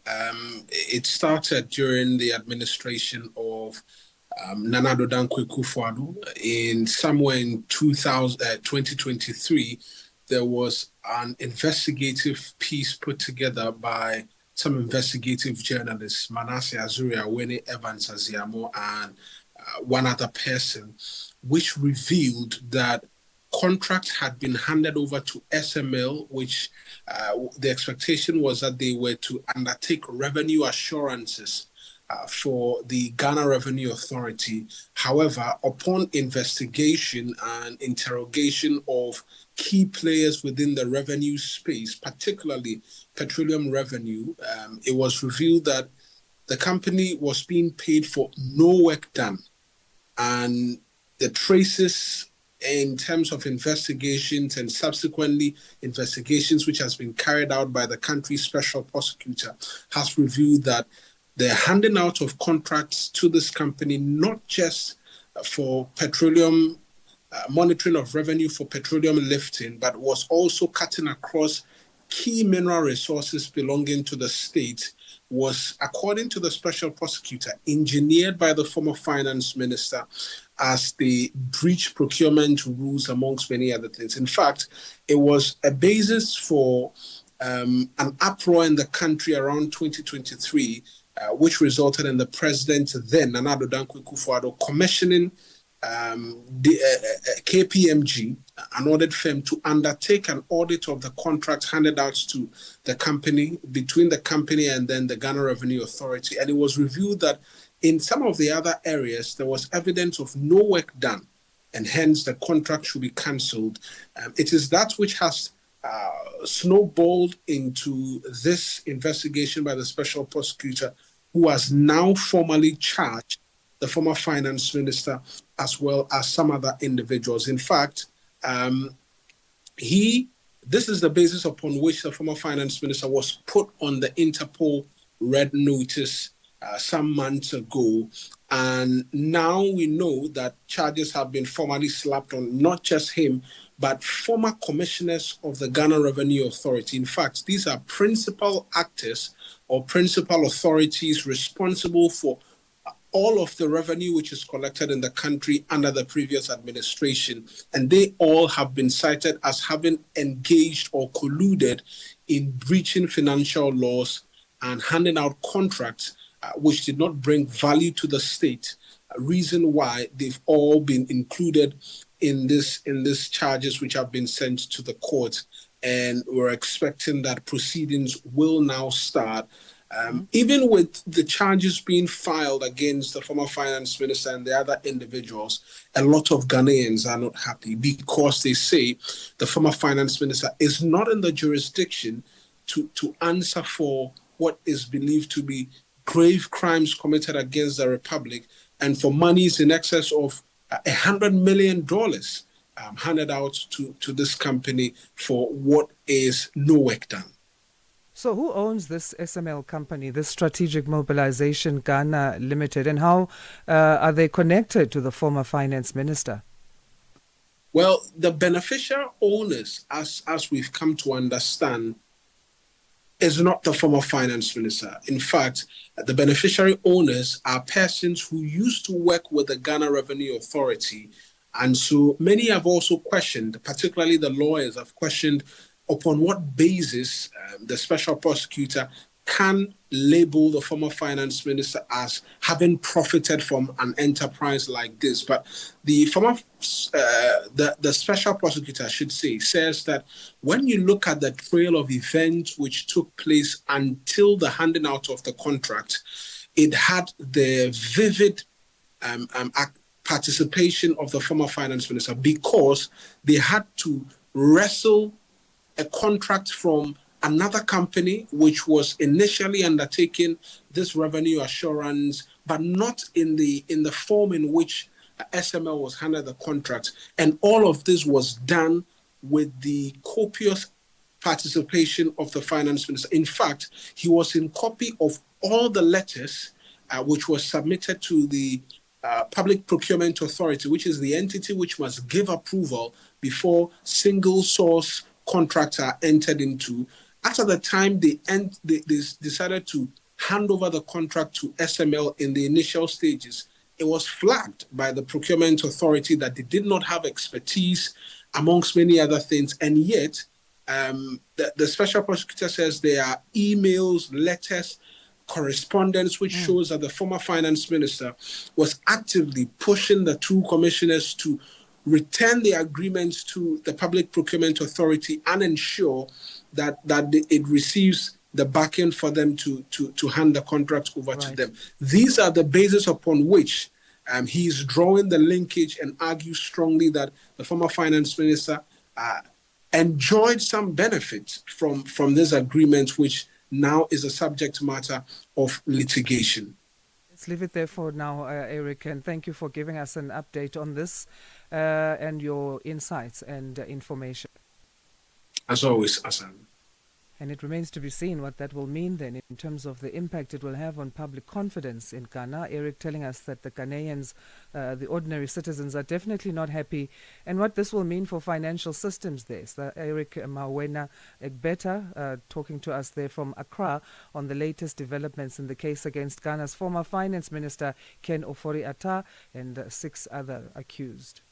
Annie Kalonji sur Channel Africa.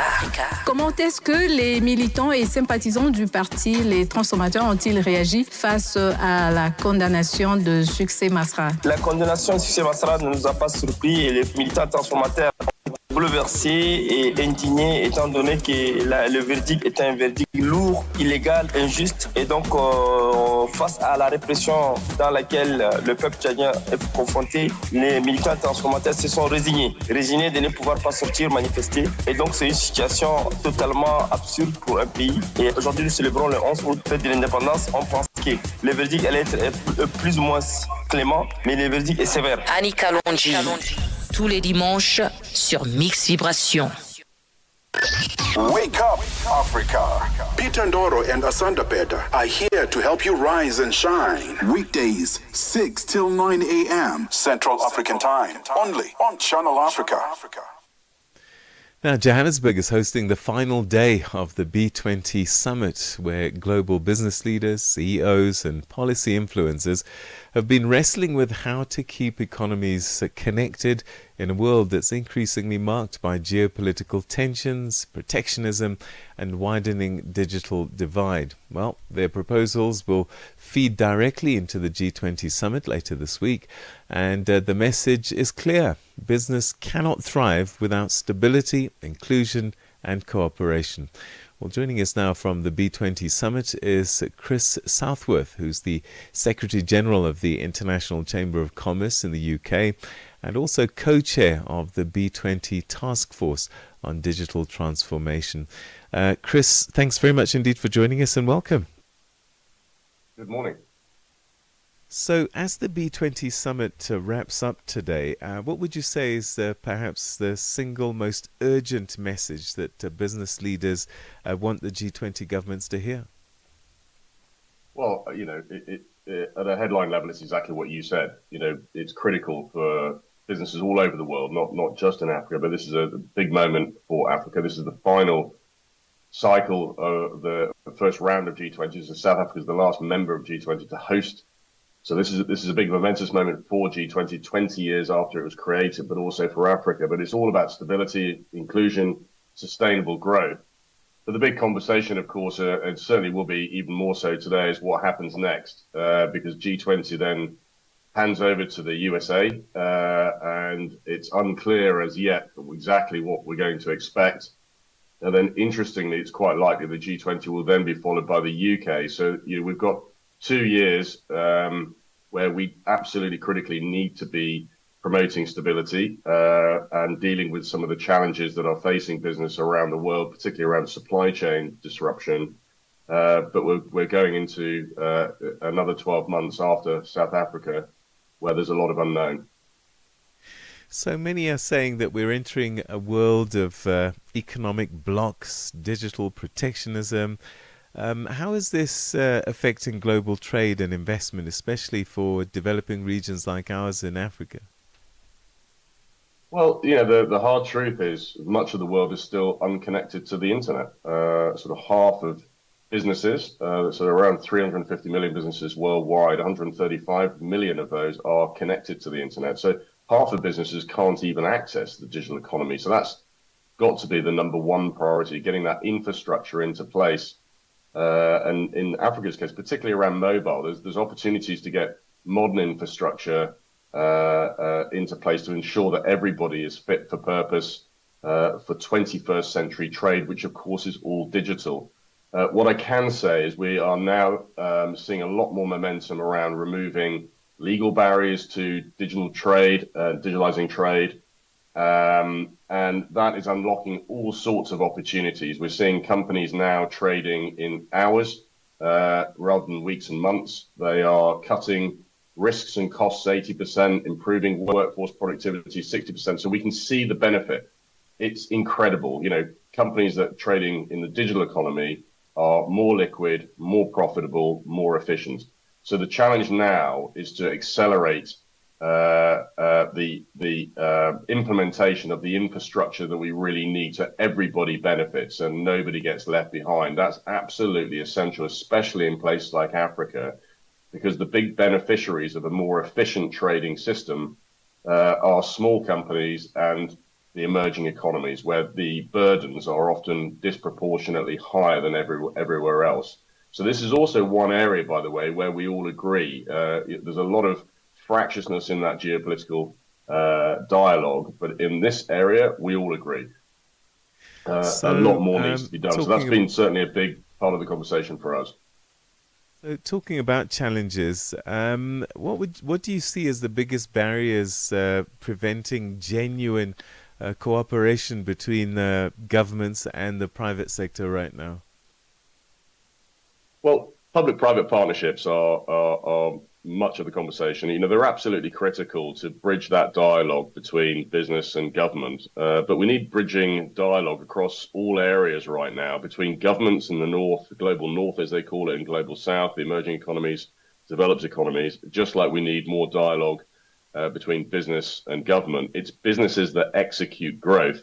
We cannot grow if we do not trade. It's a very simple equation. And so that dialogue between industry and government is absolutely critical. Government needs to set the policy framework so that companies can access the right level of finance and easily and cheaply, and also trade with minimal barriers to maximum benefit. But that cannot happen unless that dialogue is close and cohesive and also that any problems and barriers are being addressed. Again, often where we need the help of governments to remove some of those frictions that companies struggle with, particularly small companies who are quite often overburdened by regulatory frameworks, policy frameworks, and it puts them off trading, and that's a real shame. Because the more companies that trade, the more resilient the economy is, and the faster the economy grows. That's a proven fact. Talking about policy changes, what would you like to see G20 leaders adopt from the B20 recommendations this week? Well, there's a whole range of recommendations. In our particular case, we've put a big focus from our perspective on basic infrastructure to enable digital trade. By the way, more digital businesses are run by women. 5 of 6 digital businesses are run by women internationally. So this is an absolutely brilliant, empowering, enabling tool to bring more women into the economy. And we know that absolutely that benefits everybody. So we put a big focus on removing legal barriers to digitalizing trade. Let's get rid of all this paper that hampers everybody and antiquated processes. That all needs to be replaced with modern technology. We need an international digital identity framework so that we can verify companies at the click of a button. That process is incredibly laborious in today's world. There is no global framework to identify quickly who you are trading with, buying and selling. So we've certainly advocated for that. And then the other big barrier at the moment is there is a lack of harmonized information data. So that in trade, everything is fragmented, systems, platforms, jurisdictions, nothing talks to anything else. It's the complete opposite of your personal life on your mobile phone, where you can do all sorts of things at the click of a button. You can't do that in trade. Information just can't move because it's in the wrong fields, in the wrong format. It's really quite basic stuff. So, that is absolutely critical moving forward. If we harmonize that data, we get a tremendous amount more information in real time. Companies can see what's going on. Governments can see what's going on. And then you can really implement the power of technologies like AI at real scale, which you cannot do today because the information cannot connect between platforms and systems. So let's get that infrastructure into place. Let's get the connectivity agenda addressed and accelerate that access to the internet. Because if you can't do that, you definitely can't trade digitally.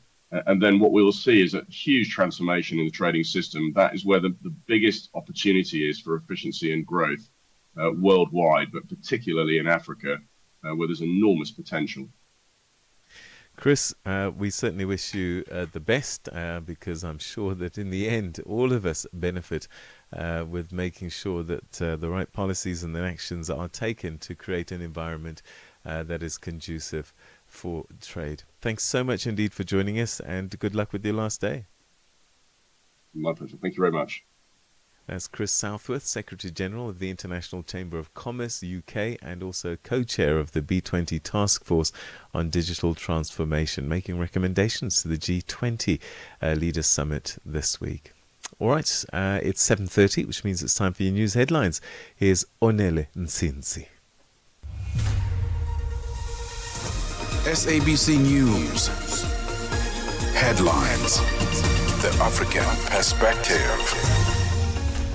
Thank you, Peter. The European Union is expected to impose sanctions on Abdel Rahim Dagalo, who is the deputy commander of the Rapid Support Forces paramilitary group in Sudan that has been accused of human rights abuses. EU foreign ministers are expected to approve the sanctions at a meeting in Brussels today. Eswatini has marked a major milestone in the global fight against HIV. The country has become the first African nation to roll out a twice-yearly HIV prevention injection. And Lithuania has reopened 2 border crossings into Belarus. This is weeks after they were shut due to balloons used for cigarette smuggling floating into the country's airspace. Channel Africa News, I'm Onele Nsinzi. SABC News. Headlines. The African Perspective. Let's catch up with the world of sports. Here's Musibudi Makura with an update. Sports. on Channel Africa. The African Perspective.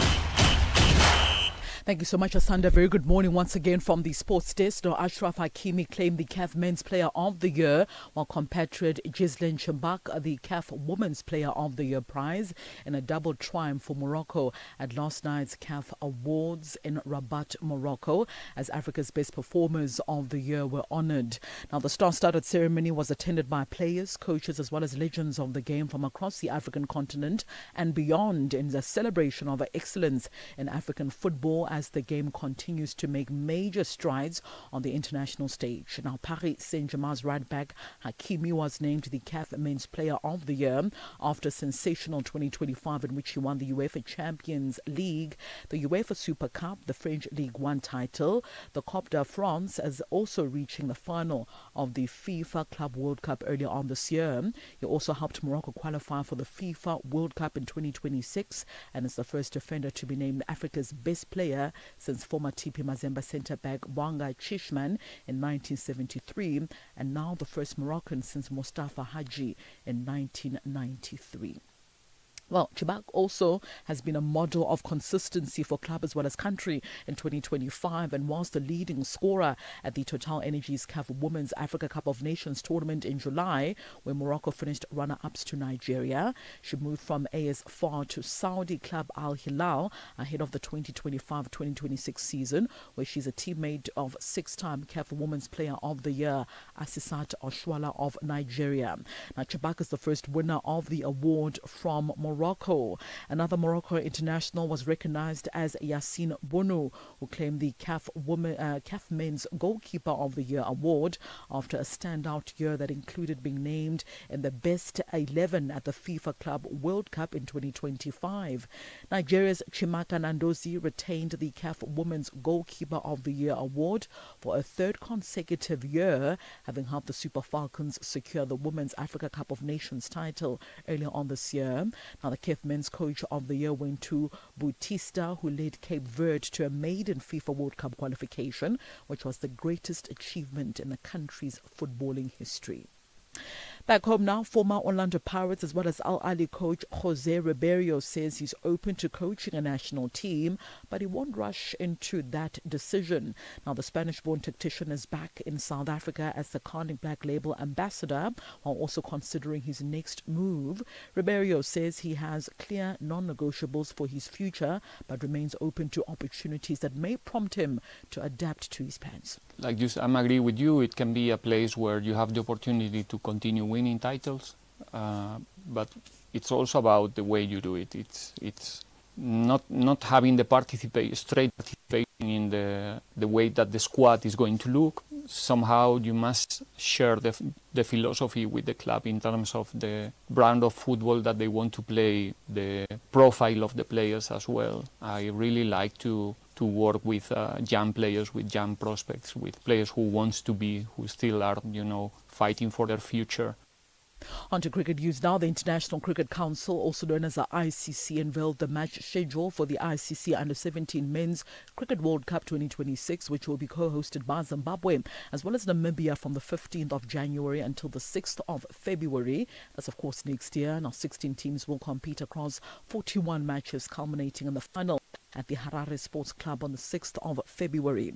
Now, the opening day will see India take on the USA, Zimbabwe facing off with Scotland, and Tanzania mark their historic tournament debut against the West Indies. The competition will be played across 5 venues: the Harare Sports Club, the Tagashinga Sports Club, as well as the Queen's Sports Club in Zimbabwe, and the Namibia Cricket Ground, as well as the HP Oval in Namibia. Now, the tournament format features 4 groups of 4, followed by the Super 6 stage, leading into the semi-finals, and then the title clash in Harare. And finally, Hollywood Athletics Club manager Manfred Sadler revealed that the club is now aiming for a clean sweep at this year's Soweto Marathon that is set for the 29th of this month in Nasrec in Johannesburg. Now, Sadler confirmed that they will field a powerful team featuring 4-time winner Yvette van Zyl, the Comrades Marathon icon Gerda Steyn, Zimbabwean star Rutendo Nyahora, as well as the defending champion Nahang Kalata, who will contest now the half marathon due to exam time commitments, and the men's 2 Oceans Marathon champion Joseph Setlaudi of Lesotho, among others. He says the objective is to finish the year on a high. We anticipate to do very well again this year. Neheng is back to defend her title. Yvette is going to take a crack at her 5th title. Rutendo is running, so that should be another top 10. And both Tsepo and Joseph are in the mix. And Joseph is, he wants that title. So, and he's a different athlete to last year. He learned a lot last year at 2 Oceans and Soweto. And I think the confidence that he got out of winning 2 Oceans and that the race plan came together perfectly, he's going to be very, very dangerous on race day. All right, so that concludes your sports news this hour. For any sports stories you'd like to share with us, send us an email to newsroom@channelafrica.co.za. Give us a call as well on +27 11714 4459.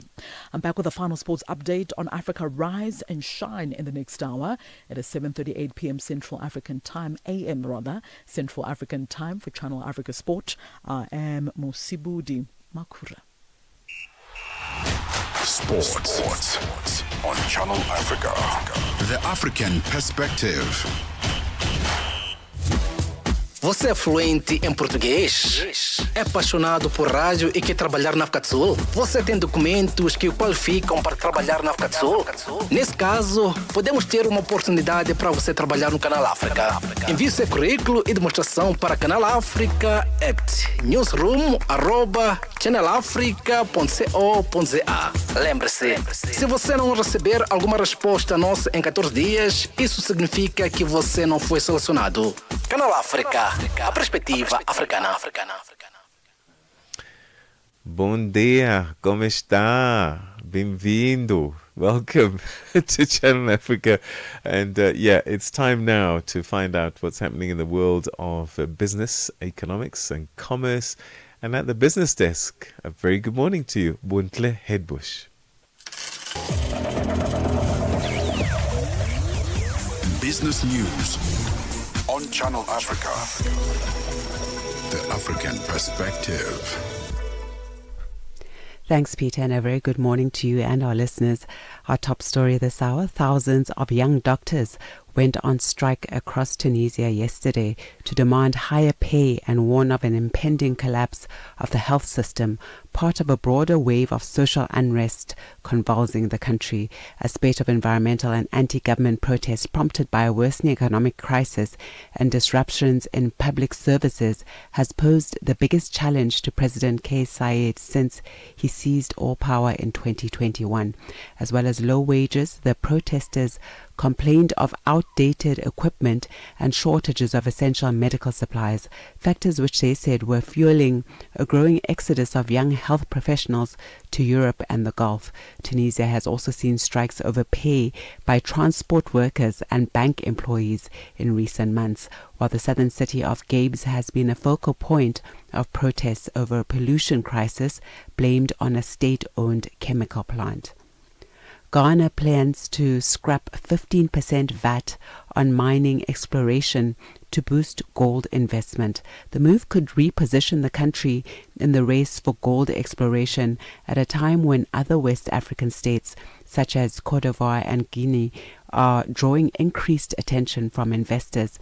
Even though Ghana remains Africa's largest gold producer, it's reportedly recorded only a limited number of new mining projects in recent years, with the Chamber of Mines raising concerns, arguing that the tax undermines the country's competitiveness compared with other mining hubs. Ghanaian economist George Antwi-Bosake says this move will help to attract investment in both the prospecting and processing of gold in the country. The first part is that you are looking at attracting more investors coming into prospect. You know, prospecting is a risk. It's a high risk. You can come and invest. Some are investing over $100 million just to look for opportunity to mine the gold. So that is a way of attracting investment.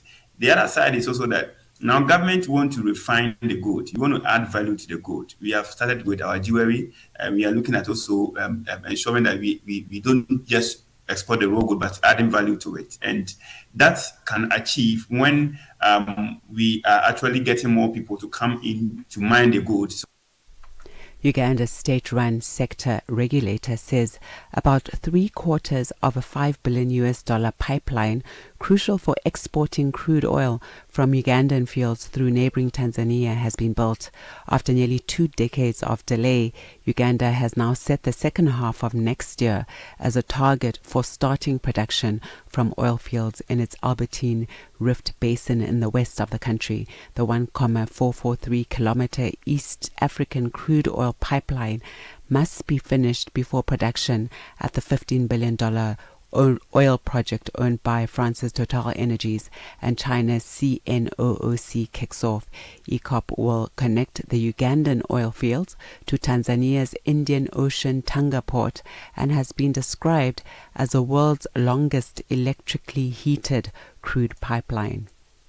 The board of the National Housing Finance Corporation of South Africa has placed its Chief Executive Officer, Azola Mayekiso, on precautionary suspension with immediate effect. The decision follows serious allegations against the CEO. In a statement, the board says the precautionary suspension is not a finding of wrongdoing, but will allow the investigation to proceed independently without interference. The entity says it will appoint an acting CEO. Satisha Rupa speaks on behalf of the corporation. The precautionary suspension is not a finding of wrongdoing. It is a procedural step that follows investigations to proceed transparently, independently, and without perception of any interference.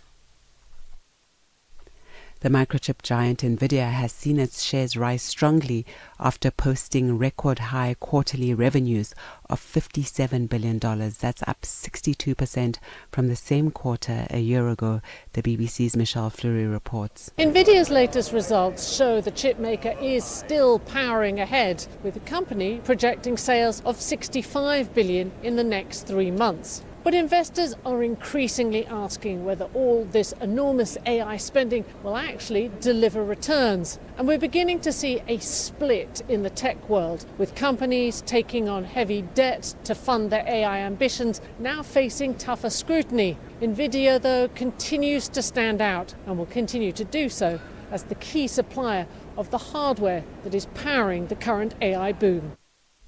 And now for a look at the indicators, $1 in Nigeria is trading at 1,449 naira this morning. In Botswana, it's 13.51. Kenya, the dollar is trading at 129 shilling and 7. And in Zambia, it's 22 kwacha 72. The BRICS countries, $1 in Brazil is trading at 5 real 32. Russia, 80 rubles 75. In India, it's 88 rupees 50. China, 7 yuan 10. And South Africa, $1 is trading at 17 rand 18 cents this morning. $1 is trading at 76 pence to the British pound and 86 to the euro. Looking at commodities, gold is trading at $4,069 per ounce, platinum at $1,544 per ounce, while the price of Brent crude oil is at $63.68 a barrel. Those are your business news. I'll be back with another update in the next hour. For any business stories you'd like to share with us, please do send us an email to newsroom@channelafrica.co.za or give us a call on +2711 714 4459. For Channel Africa Business, I am Bontle Headbush.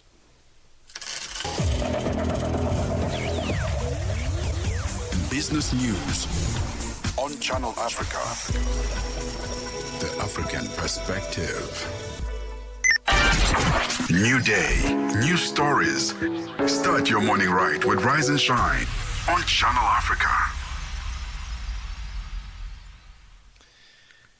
Dr. William Karu, who's the head of the African Union Secretariat, says that South Africa's participation in the G20 signals a clear message to the world that the continent is no longer willing to remain on the sidelines of global decision-making. He was speaking at the G20 Social Summit, a platform first formalized under Brazil's 2024 presidency and championed by President Lula to bring civil society voices into the core of G20 deliberations. Channel Africa's economics reporter Innocent Simosa has more. The summit brings together a wide range of civil society and grassroots actors, youth groups, women's organizations, faith-based organizations, persons with disabilities, community forums, and other informal networks. Dr. William Karu, head of the African Union Secretariat, says it's time to build a new global world order. Africa's G20 summit is a statement to the world that we are no longer content to be observers of our own destiny, but we are builders of a new global order. Excellencies, let us speak candidly. The current architecture of global governance was constructed in an era where Africa was left aside. He shared his perspective on the state of the current global economic architecture. Consider these stark realities below.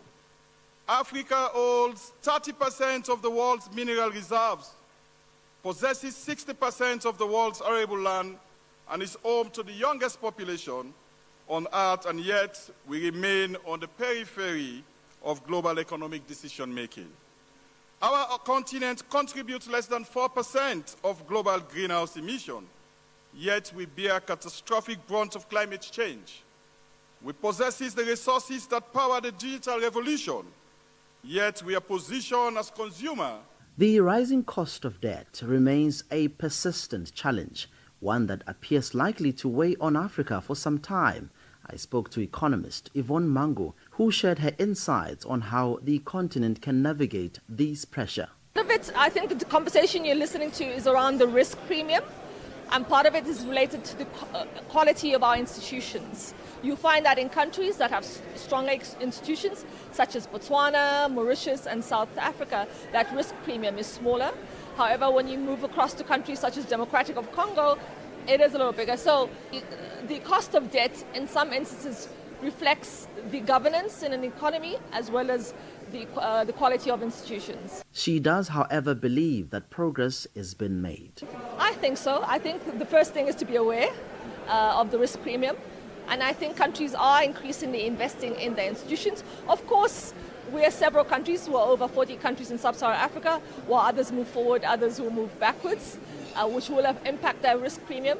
But I think there's a general awareness. There's also a general awareness that I think there's been criticism that there is an unfair risk premium, and the fact that that conversation is ongoing between African sovereigns and credit rating agencies helps in terms of improving the data required for rating agencies to properly quantify the risk on the continent. For Channel Africa News, I'm Innocent Simos at the 2025 G20 Social Summit in Johannesburg, South Africa.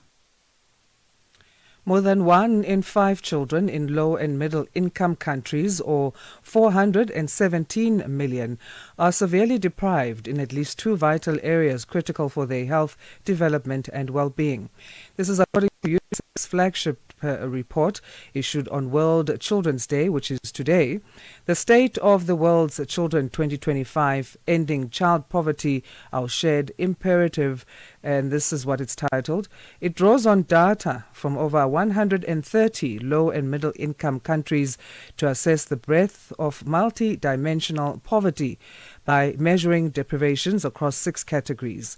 The analysis shows that 118 million children experience 3 or more deprivations and 17 million face 4 or more deprivations. To discuss this, we are joined on the line by Sarah Haig, who is UNICEF Regional Advisor for Social Policy. Sarah, a good morning to you and thanks for making time. Good morning. Thanks for inviting me. Let's start about the significance of World Children's Day. What typically happens on this day and what observations should we be making?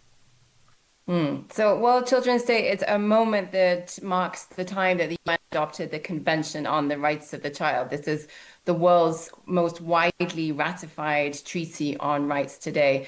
And it's just a moment to pause and look at life from a child's perspective and to remind all of us, remind governments, communities, families, that children's rights are not optional, they are universal.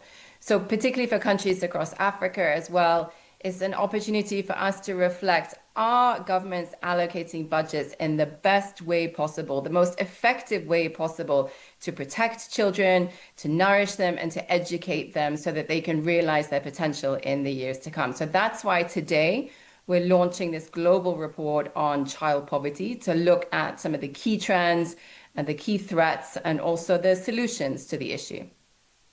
So this global report, UNICEF's flagship report, talks of assessments of poverty by using 6 categories of measurements. What are these categories? So these are categories that cover things like health, education, shelter, the basic things that all children should have access to. And as you mentioned at the beginning, we looked at different ways of measuring child poverty. We looked at whether simply households have enough money. So we found that over 400 million children around the world are still living in households that are living in extreme monetary poverty, meaning that people are living on less than $3 per day. So that's 1 in 5 children, as you mentioned, but that's a huge number, 1 in 5 children globally living in monetary poverty. But it does represent progress. So that used to be 10 years ago, 500 million children. So from 500 million, we've gone down to 400 million. So in just 10 years, 100 million less children are living in poverty today. So that is quite a bit of progress. But as you said, when we look at it from these different deprivations, whether children have access to all the things that they need, do they have actual access to health, to education? Are they protected? Are they well nourished? Do they have shelter? The numbers are much, much bigger. It's over 900 million children in total that are suffering some level of deprivation across these areas. So that's 2 children out of every 5 globally. So there's still an awful lot of work to do, but we are seeing progress. What would you say is the most widespread severe deprivation? Well, it varies significantly from region to region. It varies from country to country. But we have identified a few key drivers of child poverty, which are common across the world. A central, very worrying one right now is conflict. Twice the number of children are living today in conflict situations than they were back in the 1990s. So that makes children much more vulnerable to poverty. A second one is climate. The climate risks that the whole world is facing today is very damaging to children's well-being, and children are very exposed to it. They're the first to suffer. And around 4 out of 5 children face some kind of extreme climate hazard every year. So we need to build systems that are resilient to climate change. And then finally, the third one I want to flag is that we're seeing the cost of debt is spiraling out of control for a lot of countries around the world, particularly in Africa. And that means then servicing that debt, paying back the debt interest becomes unsustainable in the future. And it forces countries to cut spending in other areas like health and education, which are vital to children's well-being. Which are some of the countries that measure quite low levels when it comes to multidimensional poverty? Mm-hmm.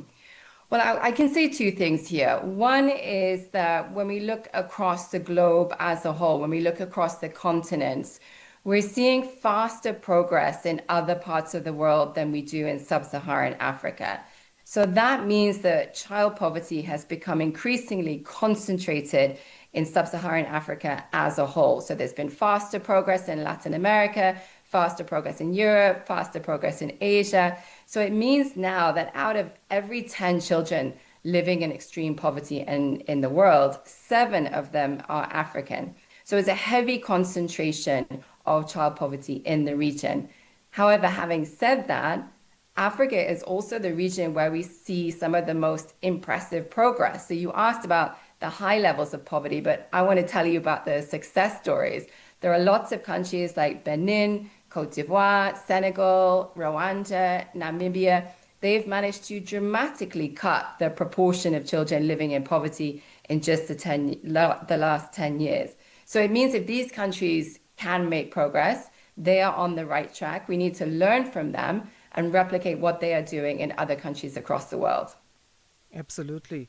What are the consequences that children growing in poverty or growing up in poverty face, or those who are in deprived or in situations where they are deprived of essentials like good nutrition, proper sanitation, and shelter?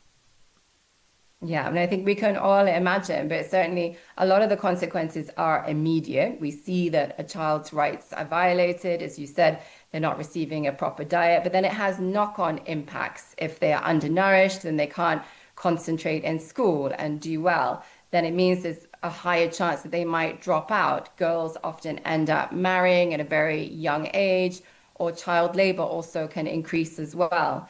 But the consequences are not just important for the child and for their family, they're also long term. We see that those countries with much higher rates of child poverty, those are the countries that are doing much worse in terms of their long-term development. And particularly in sub-Saharan Africa, by 2050, 1 in 3 youth around the world are going to be African. So if we think about the young people in 2050, who are they? They are the babies and the very young children of today. So we need to be investing in children today, particularly the very youngest, so that they have the skills and the ability to be able to deliver on growth and their whole productivity and potential by the time 2050 comes around. So you cite success stories and those who are making progress, the Benins and the Namibias, for example. What about those countries' policies make them, better off suited when it comes to dealing with this issue? As we say, we need to take example from them. What about their policies, their early childhood development focused programs and the likes that we should learn? Yeah, absolutely. So it does seem like a policy choice when governments make a specific decision to prioritize child poverty, then positive change can happen. So I will highlight 3 things which have really made a difference in a number of these countries. The first thing is literally prioritizing child poverty and saying that it's important, creating national dialogue, a debate around child poverty, getting the media involved, getting civil society involved, and tracking progress over time to be accountable for whether a government is making change or not.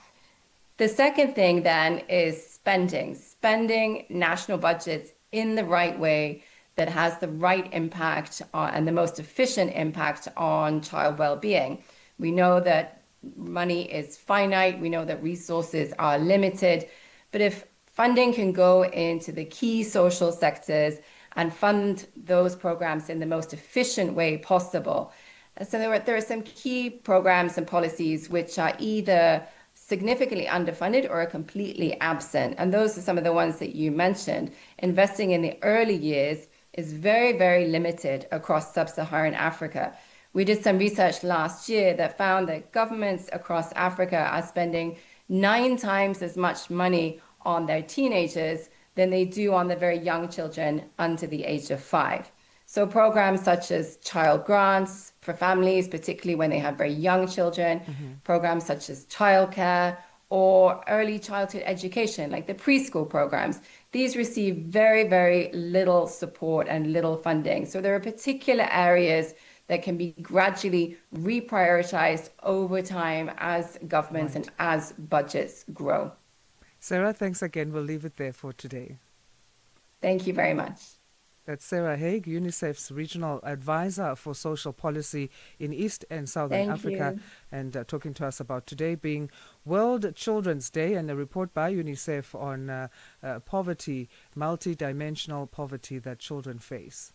From Africa's broadcast capital to the furthest corners of the globe, this is Rise and Shine, every weekday mornings on Channel Africa.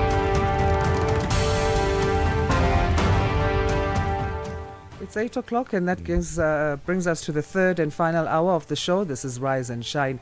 I'm Asanda Beda with Peter Ndoro. Yes, indeed. Final hour. Let's get straight into the news with Onel Nsins. SABC News. The African Perspective. Thank you, Peter. The European Union is expected to impose sanctions on Abdel Rahim Dagalo, who is the deputy commander of the Rapid Support Forces paramilitary group in Sudan that has been accused of human rights abuses. EU foreign ministers are expected to approve the sanctions at a meeting in Brussels today. EU sanctions consist of a ban on travel to the bloc and the seizure of any assets held there. The conflict erupted in 2023 amid a power struggle between the Sudanese armed forces and the RSF, whose recent takeover of Al Fashir, one of Sudan's largest cities, has raised grave concern about mass killings.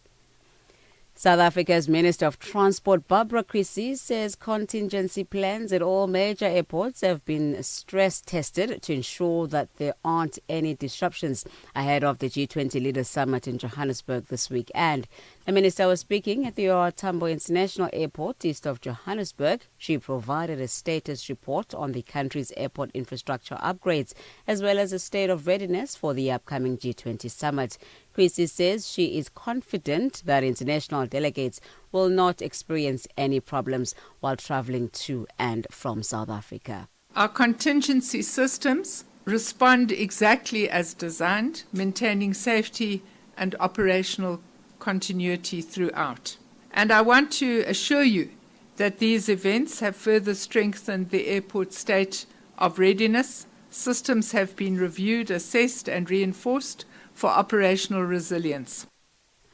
The Madlanga Commission in South Africa, Pretoria, has heard how Northwest businessman Brian Mahotsi lied about being employed in Police Minister Senzo Mchonu's office. This was for an application for a warrant to record a conversation between him and an alleged informant. The alleged political fixer has been mentioned several times as a key player in interferences to the criminal justice system, which the Commission is tasked with investigating. The Northwest businessman conceded that he couldn't have managed to receive the application if he presented himself as just Brian Mahotsi. Mahotsi was being cross-examined by Advocate Matthew Chakalson yesterday. So you're now saying you did lie under oath by saying that you were employed in government within the office of the Minister of Police. That was false, and you knew it was false, but you thought I needed to do it to enable Lieutenant Colonel Schneller to give me authority under Section 252A. Because I could not tell him that I'm an agent, yes. This was for the purpose of work. So when it's for the purposes of work, you're saying you can lie under oath. South Africa is hoping to lead in Africa by producing vaccines needed on the continent. The country plans to achieve this by building local manufacturing capacity, strengthening regulatory systems, and fostering partnerships that will ensure vaccine self-sufficiency by 2040. These sentiments were shared at a dialogue on local production of vaccines, which was held in Johannesburg. The country's Minister of Science, Technology, Innovation, Professor Blade Nzimande, explains. We are doing this for the African continent, Just now we were meeting with our partners. There is the chairperson of GAVI. We're meeting with him. He's the former Prime Minister of Portugal, amongst other things. As well as we're meeting with the German ambassador and the German development agency called GIZ, just discussing a way forward to take these things further with their support, which we actually appreciate, vaccine development in the African continent, and committing, to work, that they want to work together with South Africa. And lastly, Lithuania has reopened its two border crossings that Belarus weeks after they were shut due to balloons used for cigarette smuggling floating into the country's airspace. Lithuania said the balloons were a national security threat. The closure heightened tension between Lithuania and Belarus, a close Russian ally. The BBC's Jacob Evans. Hundreds of mysterious balloons have been spotted drifting into Lithuania this year. The problem accelerated in early October when the country's two biggest airports were forced to temporarily close after dozens of the balloons started floating overhead. The balloons are used by smugglers to carry cheap cigarettes from Belarus into the European Union. Lithuania said the Moscow-backed Belarusians were deliberately allowing it to happen. Belarus's president called the move a crazy scam and threatened to seize hundreds of Lithuanian lorries stuck on its side of the border. Announcing the reopening, Vilnius said the closures were no longer necessary to ensure internal security. Channel Africa News, I am Onele Ntsinzi. SABC News. the African perspective. And coming up in your sports news this hour, ICC Under-19 Men's Cricket World Cup schedule has been announced, while the Springboks will wear the green and gold in Dublin, Ireland this week. We'll tell you why at the bottom of the hour. Wake up, Africa. Peter Ndoro and Asanda Beda are here to help you rise and shine. Weekdays, 6 till 9 a.m. Central African Time. Only on Channel Africa. G20 in Africa. Exclusive to Channel Africa. Non-profit organization called Women for Change has turned a large part of social media in South Africa purple over gender-based violence.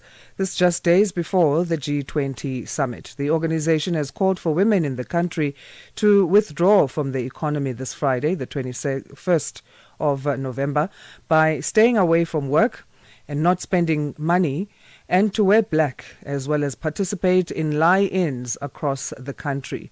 Reporter Dimakatso Lishoro spoke to Women for Change spokesperson Cameron Kasambala about this planned action.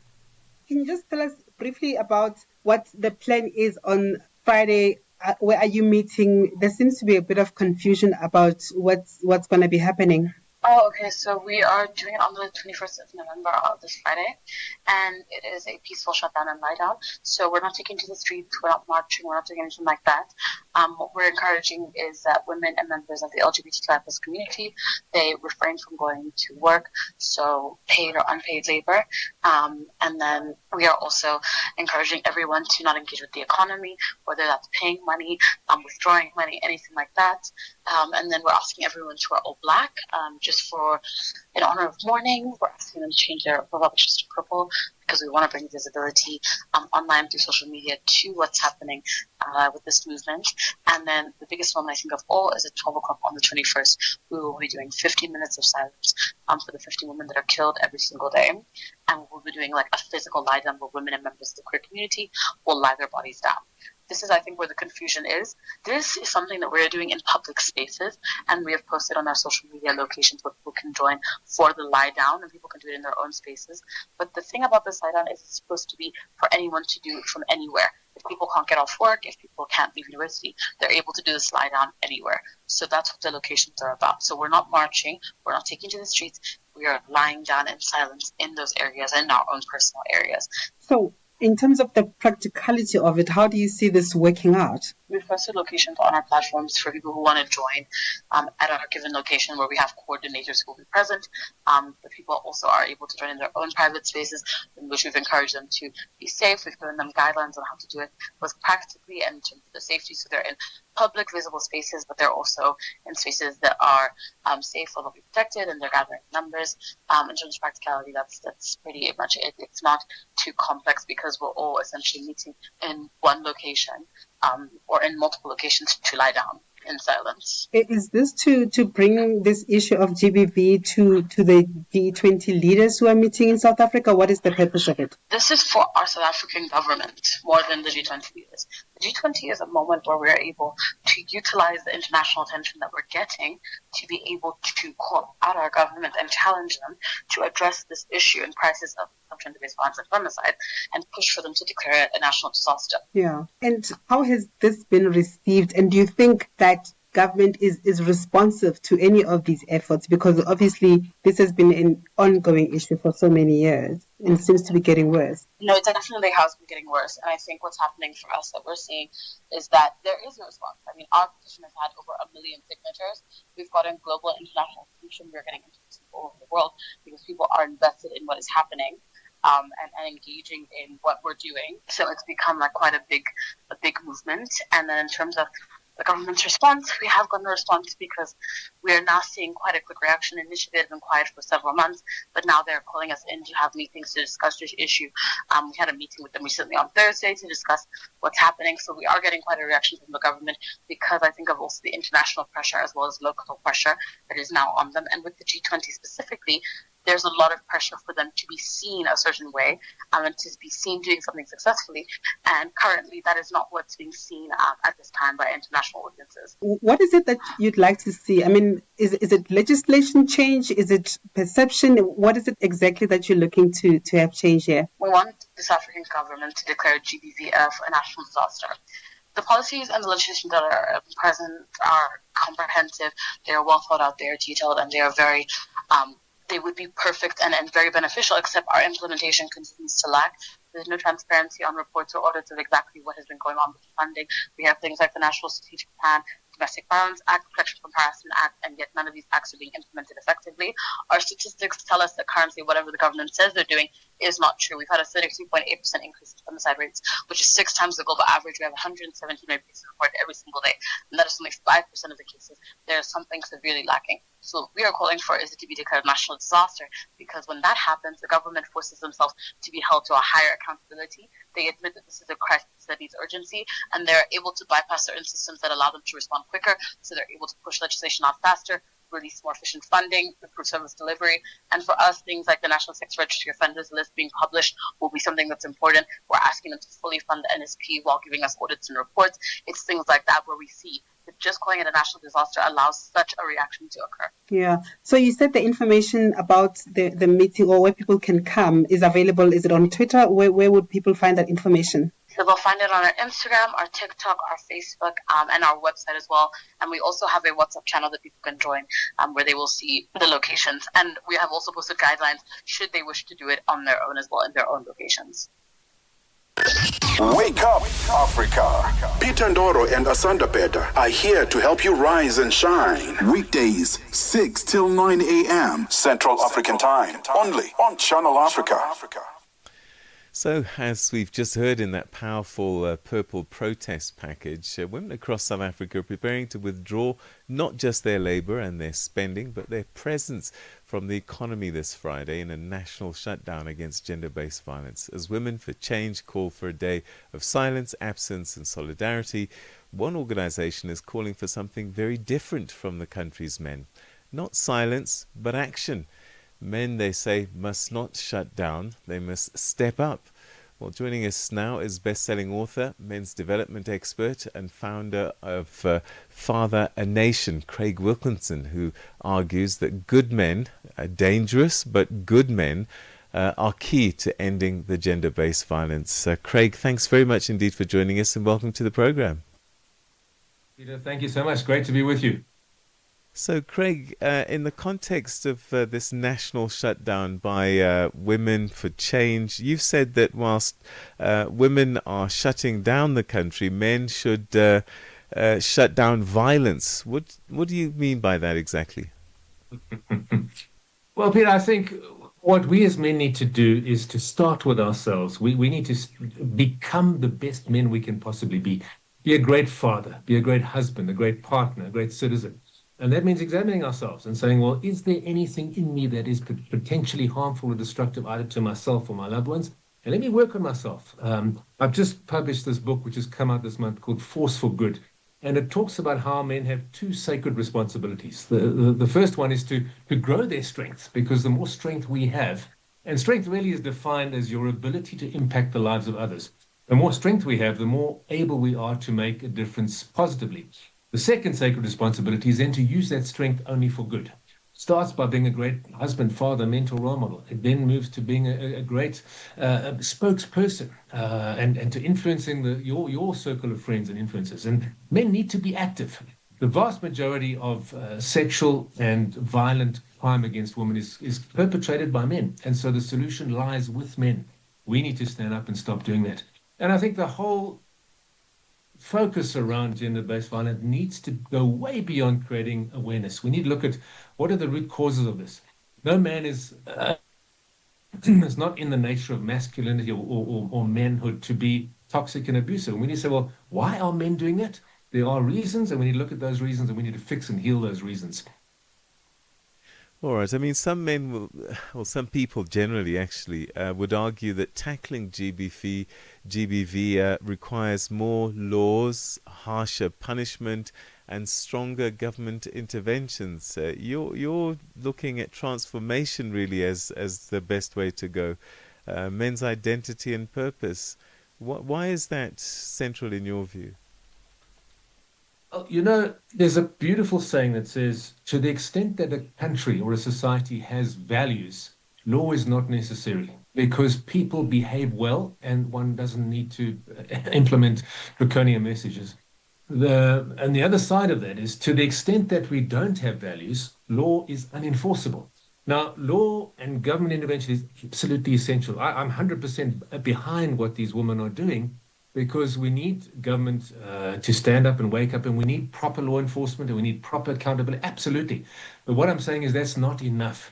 There are still people, in spite of the fact that there might be consequences, that are broken and wounded and have the wrong concept of what it means to be a man. And unless we fix that, as well as the punishment side of things and the law enforcement side of things, the problem will just continue. You talk about root causes. How does the crisis of fatherlessness, identity confusion, and the lack of positive role models feed into the wider epidemic of gender-based violence? I think it's the single biggest cause, Peter. Young boys look to older men to model to them what it means to be a man.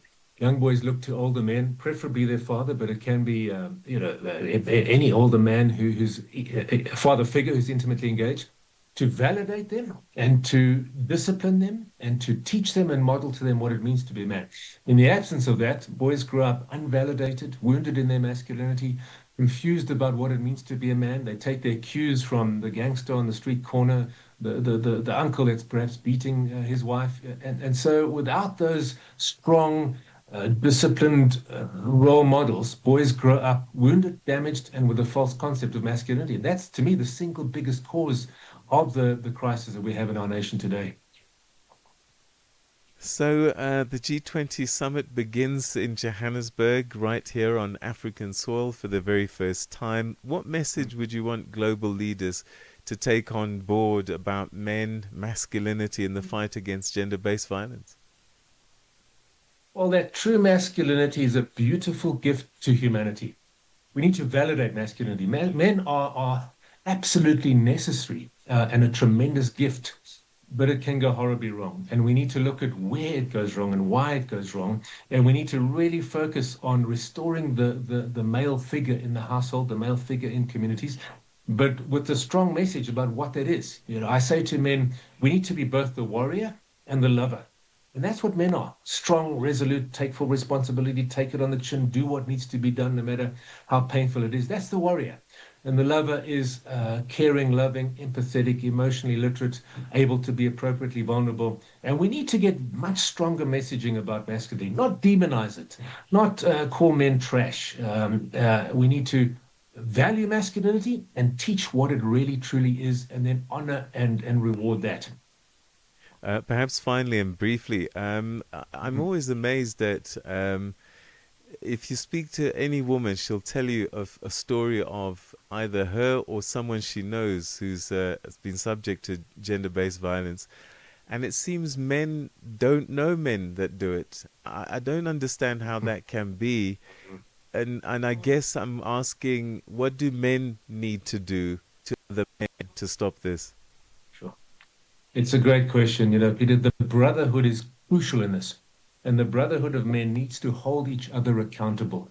We need to speak to each other. We need to not tolerate any form of abuse in whatsoever amongst our friends. And we need to start talking. We need to start talking more about this as men. The locker room talk, the sexist comments, the racist comments. We need to call these things out. And as men, hold each other. We need to shun anybody in our circle who is involved in any way whatsoever or in demeaning or treating women as less than. And, that's many reasons why I wrote this book, Force for Good, which has come out this month. It's teaching men how to be a force for good. And part of it is standing up against this in our brotherhood circles. Craig, we're going to have to leave it there, but thank you so much indeed for your thoughts and insights on this very sensitive subject. Thanks for your time. Thank you.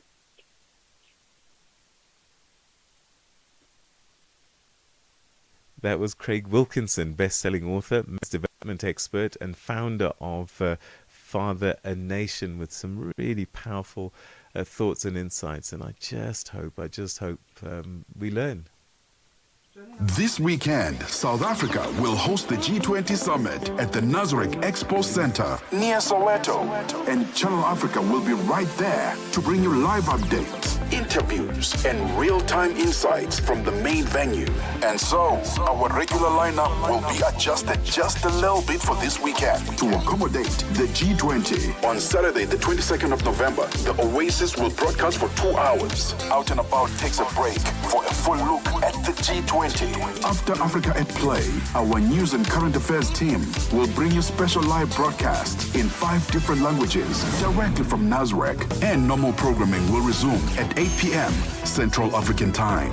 And then on Sunday, the 23rd of November, the Oasis will also broadcast for 2 hours. Tech Africa steps aside for our news and current affairs teams to bring you special live broadcasts in 5 different languages. Then, Planting the Seed resumes from 1 p.m. till 2 p.m. Central African Time. Channel Africa, your window to the continent, connecting you to the world in an African perspective.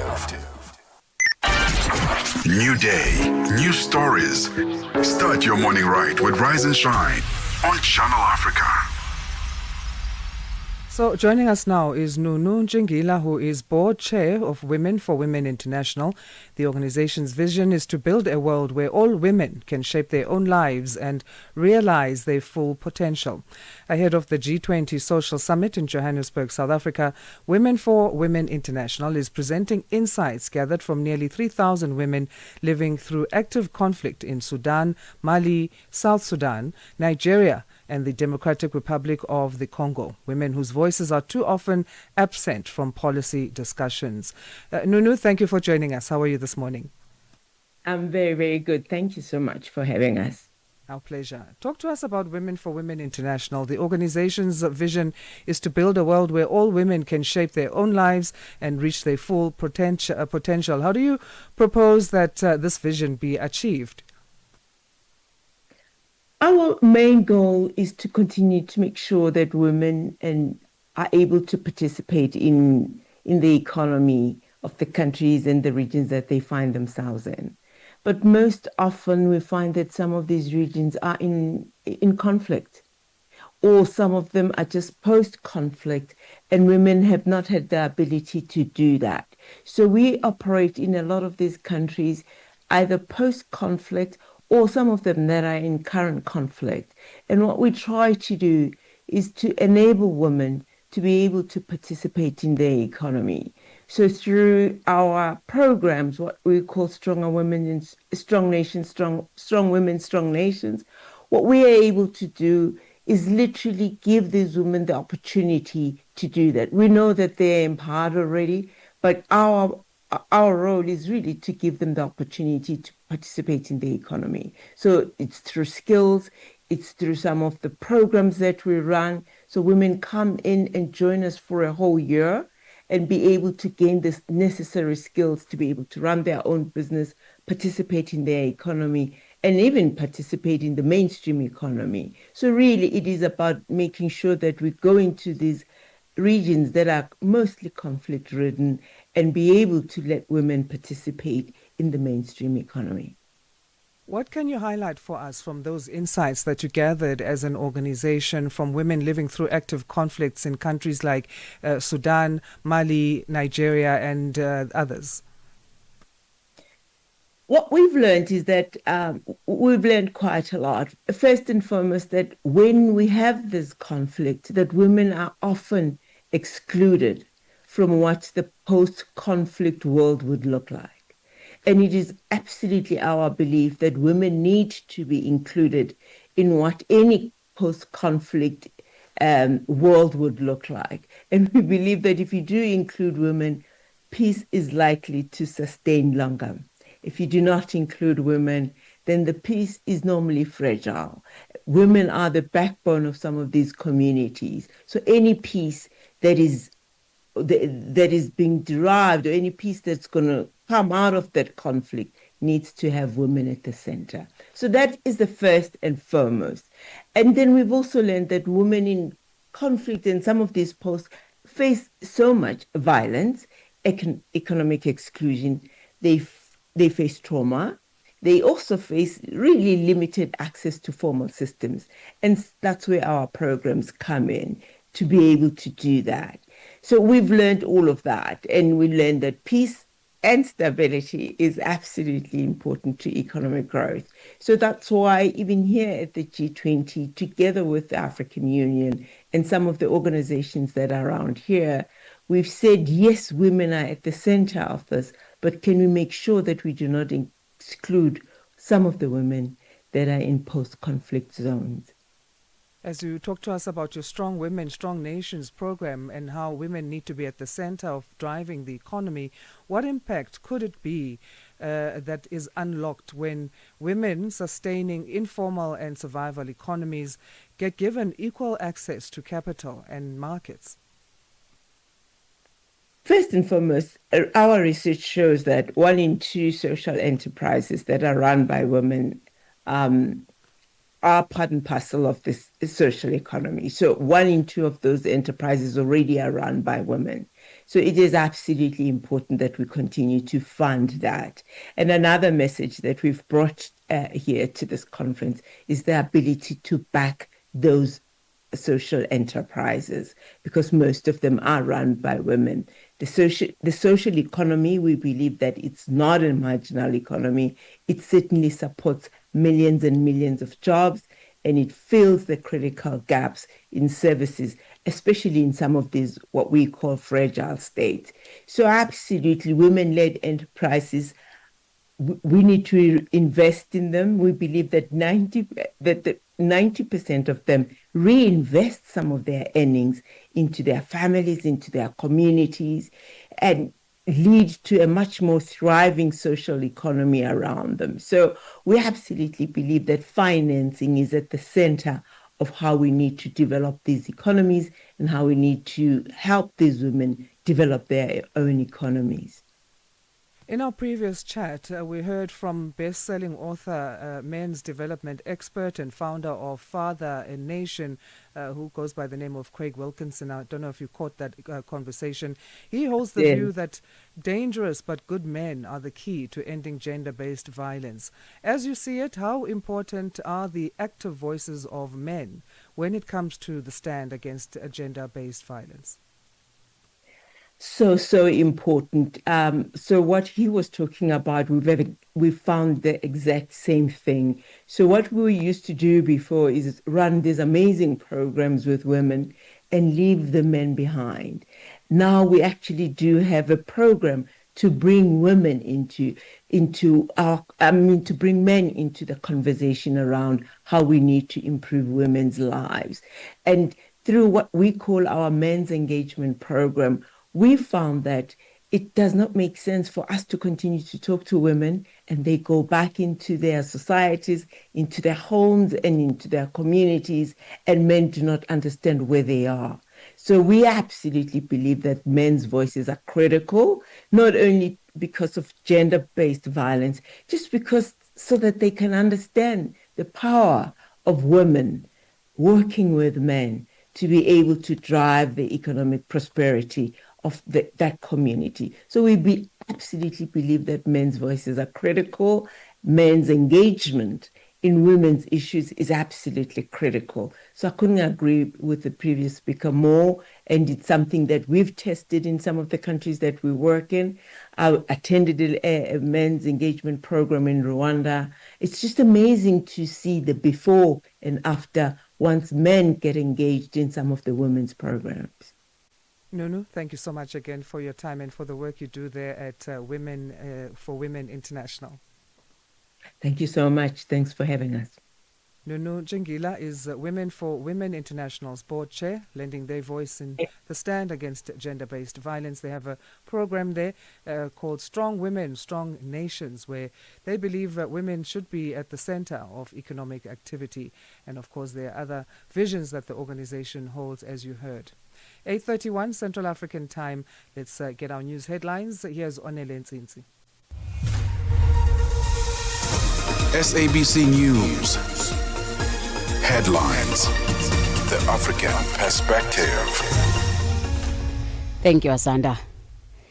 Guinea-Bissau's 53-year-old former army general, President Maro Embalo, is seeking a second term in the November 23 vote, but faces 11 challenges in the West African nation with a history of political instability.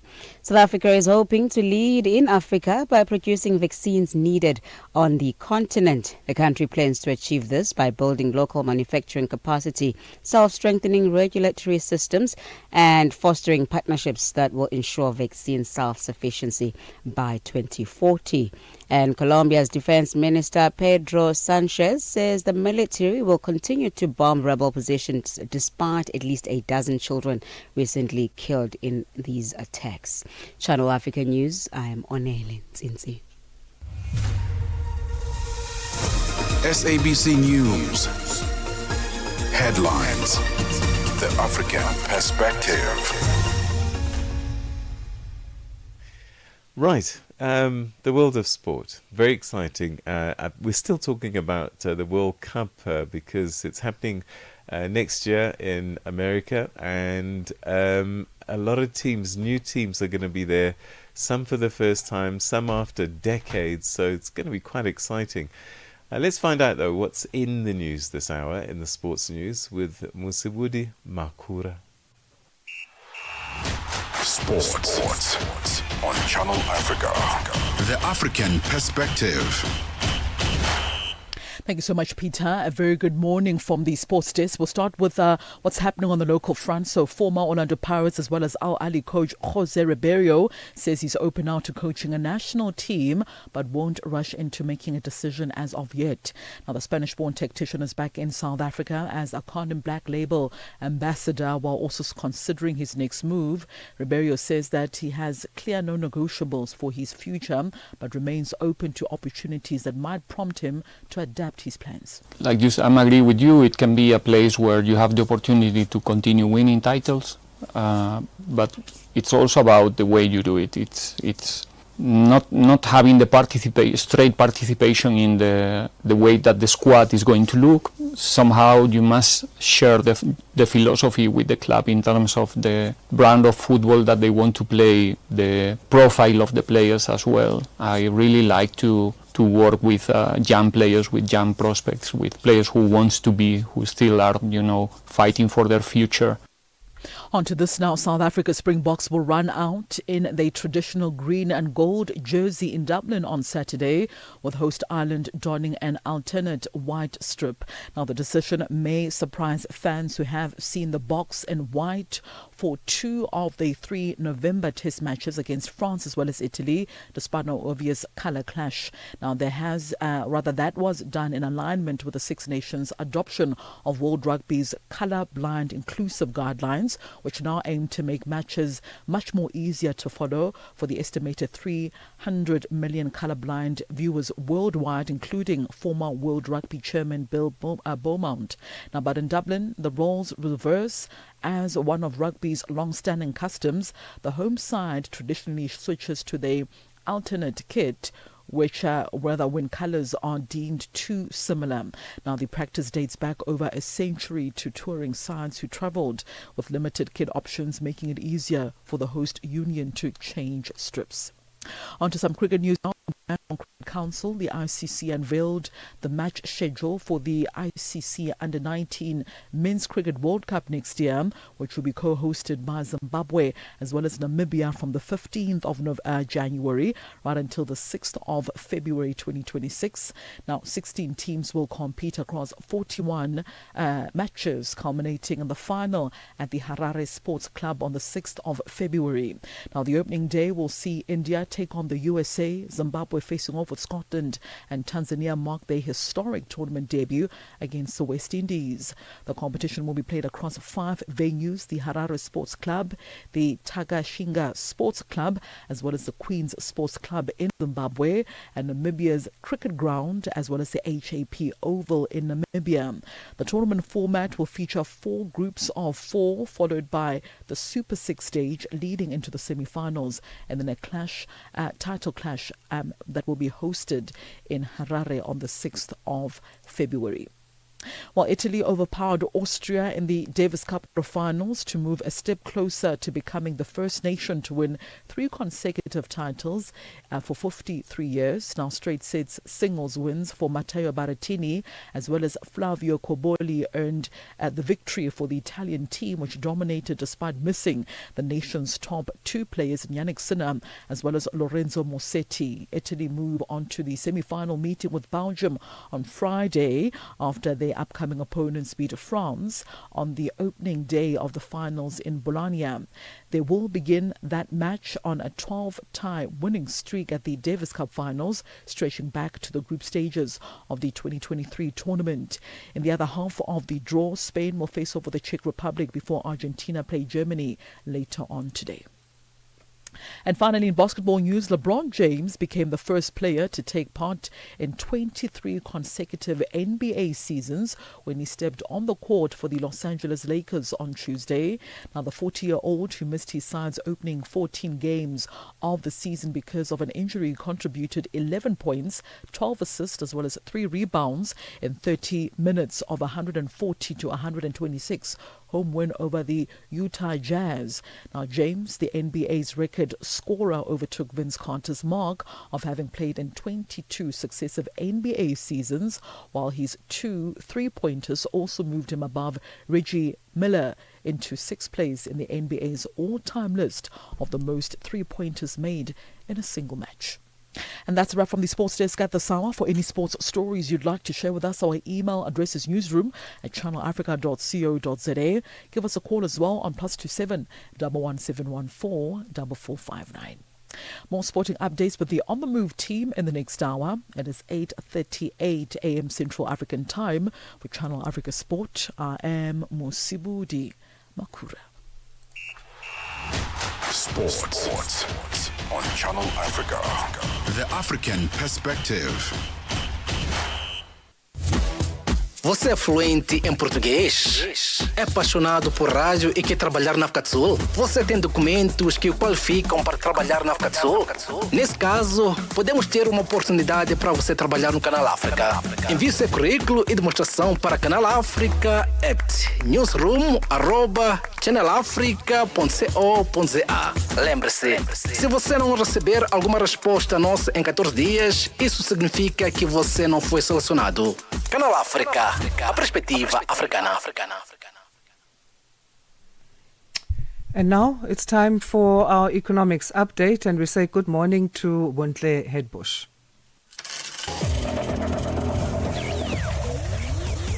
Business news on Channel Africa. The African Perspective.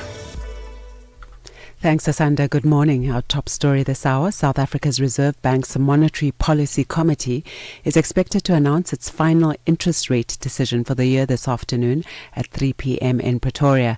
At its last meeting in September, the MPC kept the repo rates unchanged at 7%, while the prime lending rate also remained unchanged at 10.5%. Today's rate announcement comes after data released by Stats SA yesterday showed that inflation accelerated from 3.4% in September to 3.6% in October 2025. While some analysts expect the central bank to cut rates by 25 basis points, Chief Economist at Investec, Annabel Bishop, says the MPC is likely to keep rates on hold in an effort to allow inflation to decrease to the newly adopted 3% target. Looking forward, the South African Reserve Bank meets and is expected to potentially cut interest rates by 25 basis points. Markets have a close to a 90% expectation of this. However, the South African Reserve Bank has noted that it believes it needs to keep real interest rates high or restrictive in order to curb inflation and bring it back to the 3% target point. As a consequence, there is no certainty that the Reserve Bank will cut interest rates. However, the United States remains in an interest rate cutting cycle, and further cuts from the US could stimulate further interest rate cuts in South Africa next year. Thousands of young doctors went on strike across Tunisia yesterday to demand higher pay and warn of an impending collapse of the health system, part of a broader wave of social unrest convulsing the country. A spate of environmental and anti-government protests, prompted by a worsening economic crisis and disruptions in public services, has posed the biggest challenge to President Kais Saied since he seized all power in 2021. As well as low wages, the protesters complained of outdated equipment and shortages of essential medical supplies, factors which they said were fueling a growing exodus of young health professionals to Europe and the Gulf. Tunisia has also seen strikes over pay by transport workers and bank employees in recent months, while the southern city of Gabes has been a focal point of protests over a pollution crisis blamed on a state-owned chemical plant. Ghana plans to scrap 15% VAT on mining exploration to boost gold investment. The move could reposition the country in the race for gold exploration at a time when other West African states, such as Cote d'Ivoire and Guinea, are drawing increased attention from investors. Even though Ghana remains Africa's largest gold producer, it's reportedly recorded only a limited number of new mining projects in recent years, with the Chamber of Mines raising concerns, arguing that the tax undermines the country's competitiveness compared with other mining hubs. Ghanaian economist George Andri Bosiako says this move will help to attract investment in both the prospecting and processing of gold in the country. The first part is that you are looking at attracting more investors coming into prospect. Prospecting is a risk. It's a high risk. You can come and invest. Some are investing over $100 million just to look for opportunity to mine the gold. So that is a way of attracting investment. The other side is also that now government want to refine the gold. You want to add value to the gold. We have started with our jewelry, and we are looking at also ensuring that we don't just export the raw gold, but adding value to it. And that can achieve when we are actually getting more people to come in to mine the gold. Uganda's state-run sector regulator says about 3/4 of a $5 billion pipeline crucial for exporting crude oil from Ugandan fields through neighboring Tanzania has been built. After nearly 2 decades of delay, Uganda has now set the second half of next year as a target for starting production from oil fields in its Albertine Rift Basin in the west of the country. The 1.443-kilometer East African crude oil pipeline must be finished before production at the $15 billion oil project owned by France's Total Energies and China's CNOOC kicks off. ECOP will connect the Ugandan oil fields to Tanzania's Indian Ocean Tanga port and has been described as the world's longest electrically heated crude pipeline. The microchip giant Nvidia has seen its shares rise strongly after posting record-high quarterly revenues of $57 billion. That's up 62% from the same quarter a year ago, the BBC's Michelle Fleury reports. Nvidia's latest results show the chipmaker is still powering ahead, with the company projecting sales of $65 billion in the next 3 months. But investors are increasingly asking whether all this enormous AI spending will actually deliver returns. And we're beginning to see a split in the tech world, with companies taking on heavy debt to fund their AI ambitions now facing tougher scrutiny. Nvidia, though, continues to stand out and will continue to do so as the key supplier of the hardware that is powering the current AI boom. And now for a look at our indicators this morning. $1 in Nigeria is trading at 1,449 naira. In Botswana, it's 13 pula 51. Kenya, the dollar is trading at 129 shilling and 7. And in Zambia, it's 22 kwacha 72. Moving to the BRICS countries, $1 in Brazil is trading at 5 Real 32. Russia, 80 rubles 75. In India, it's 88 rupees 50. China, 7 yuan 10. And South Africa, $1 is trading at 17 rand 18 cents this morning. $1 is trading at 76 pence to the British pound and 86 to the euro. Looking at commodities, gold is trading at $4,069 per ounce. Platinum at $1,544 per ounce, while the price of Brent crude oil is $63 $1.68 a barrel this morning. Those are your business news. For any business news stories you'd like to share with us, please send an email to newsroom@channelafrica.co.za or give us a call on +2711 714 4459. For Channel Africa Business, I am Buntle Hetbush.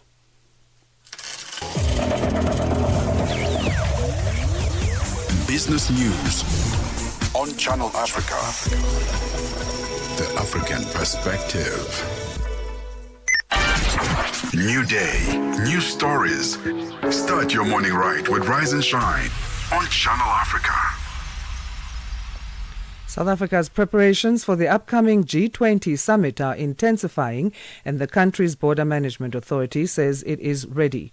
Speaking on Wednesday at the BMA's second annual conference and expo in the capital, Pretoria, Commissioner Dr. Michael Masiapato said the authority is working closely within the justice, crime prevention and security clusters to ensure smooth, secure entry for the thousands of delegates expected to arrive.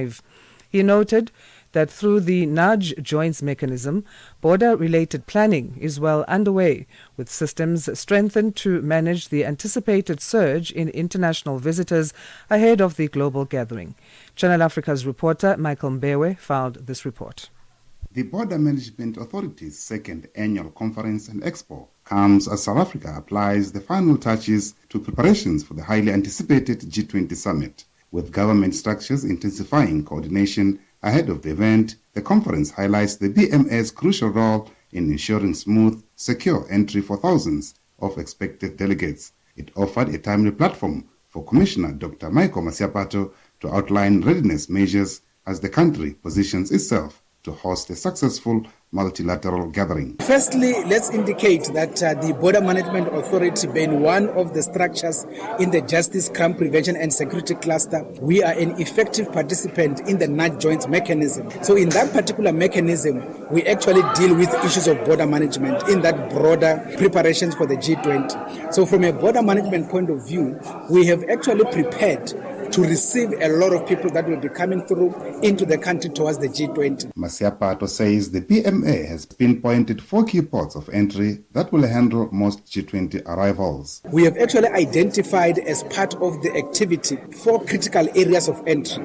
The first main one is OR Tambo International Airport, the second one is Lanseria International Airport, and the third one is Waterkloof International Airport.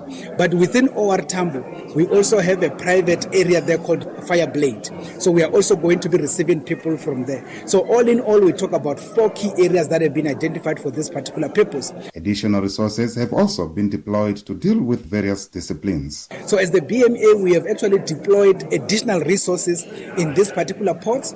Firstly, to deal with the issues of port health responsibilities, making sure that everybody who comes through to the country are properly analyzed in terms of their status of health, so that they can be able to come through.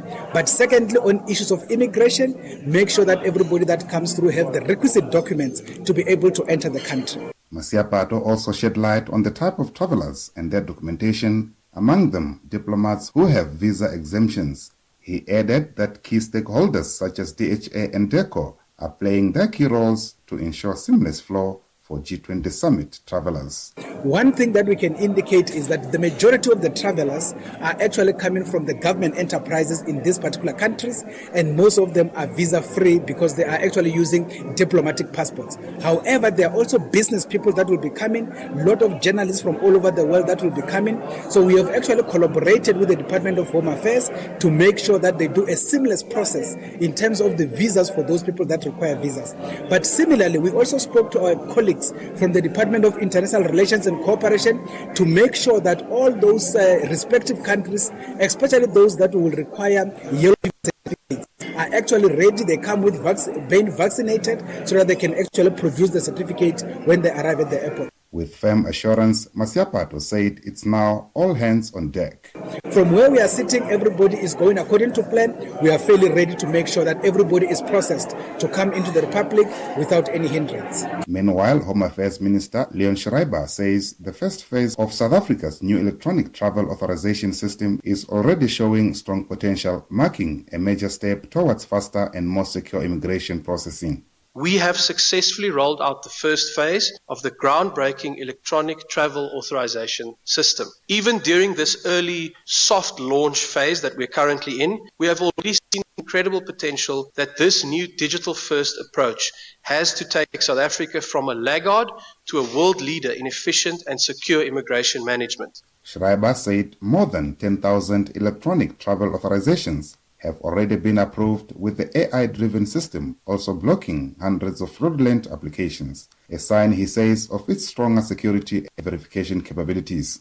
I am pleased to report that over 10,000 ETA applications have already been approved through this new system, which is built on machine learning and AI tools that verify the authenticity of passports and records biometrics for every traveler who uses it. Just as important, there are hundreds of applications that have been rejected because the system is able to identify fraudulent passports, people using other people's passports, much more effectively than human eyes ever could. Meanwhile, Accord senior political advisor and former South African ambassador to Ethiopia, Welly Lenhlapo, urged South Africans to revive the spirit of the 2010 World Cup, keeping visitors safe, offering guidance and welcoming the world with warmth as the nation hosts this important summit. What we have done during the World Cup must be repeated.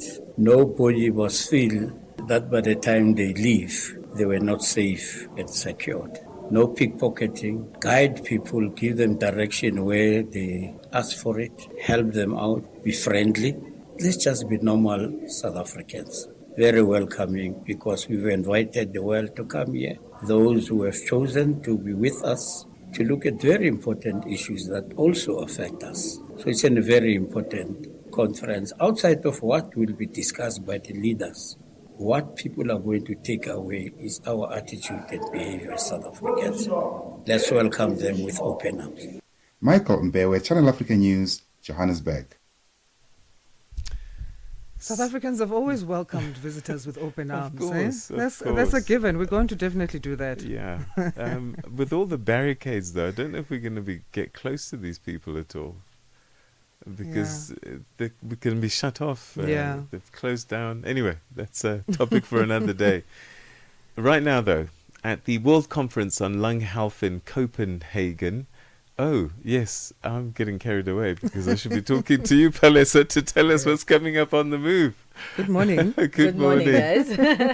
All right, today on the move, you know, the year is starting to draw to a close, and I think a lot of us are starting to think about some of those traditions that we like to uphold around this time of the year. Maybe for you it's putting up a Christmas tree, maybe there's an annual bride that you have with your family, but these things are really important in just keeping us not just honoring the traditions, but I guess, you know, it makes us feel good, and we look forward to those times. So that's what we'll be looking at, reevaluating the importance of honoring those traditions around this time of the year, how they lift our spirits, and also reevaluating the ones that weigh us down as well, because some of them are like, yeah, I can't wait, but others are like, oh, I wish that wasn't happening this year. So we have to look at both sides of the spectrum on this one. In our Becoming today, we'll be looking at something that I find to be quite a contentious conversation, right? The conversation is supposed to be how women can influence positive masculinity.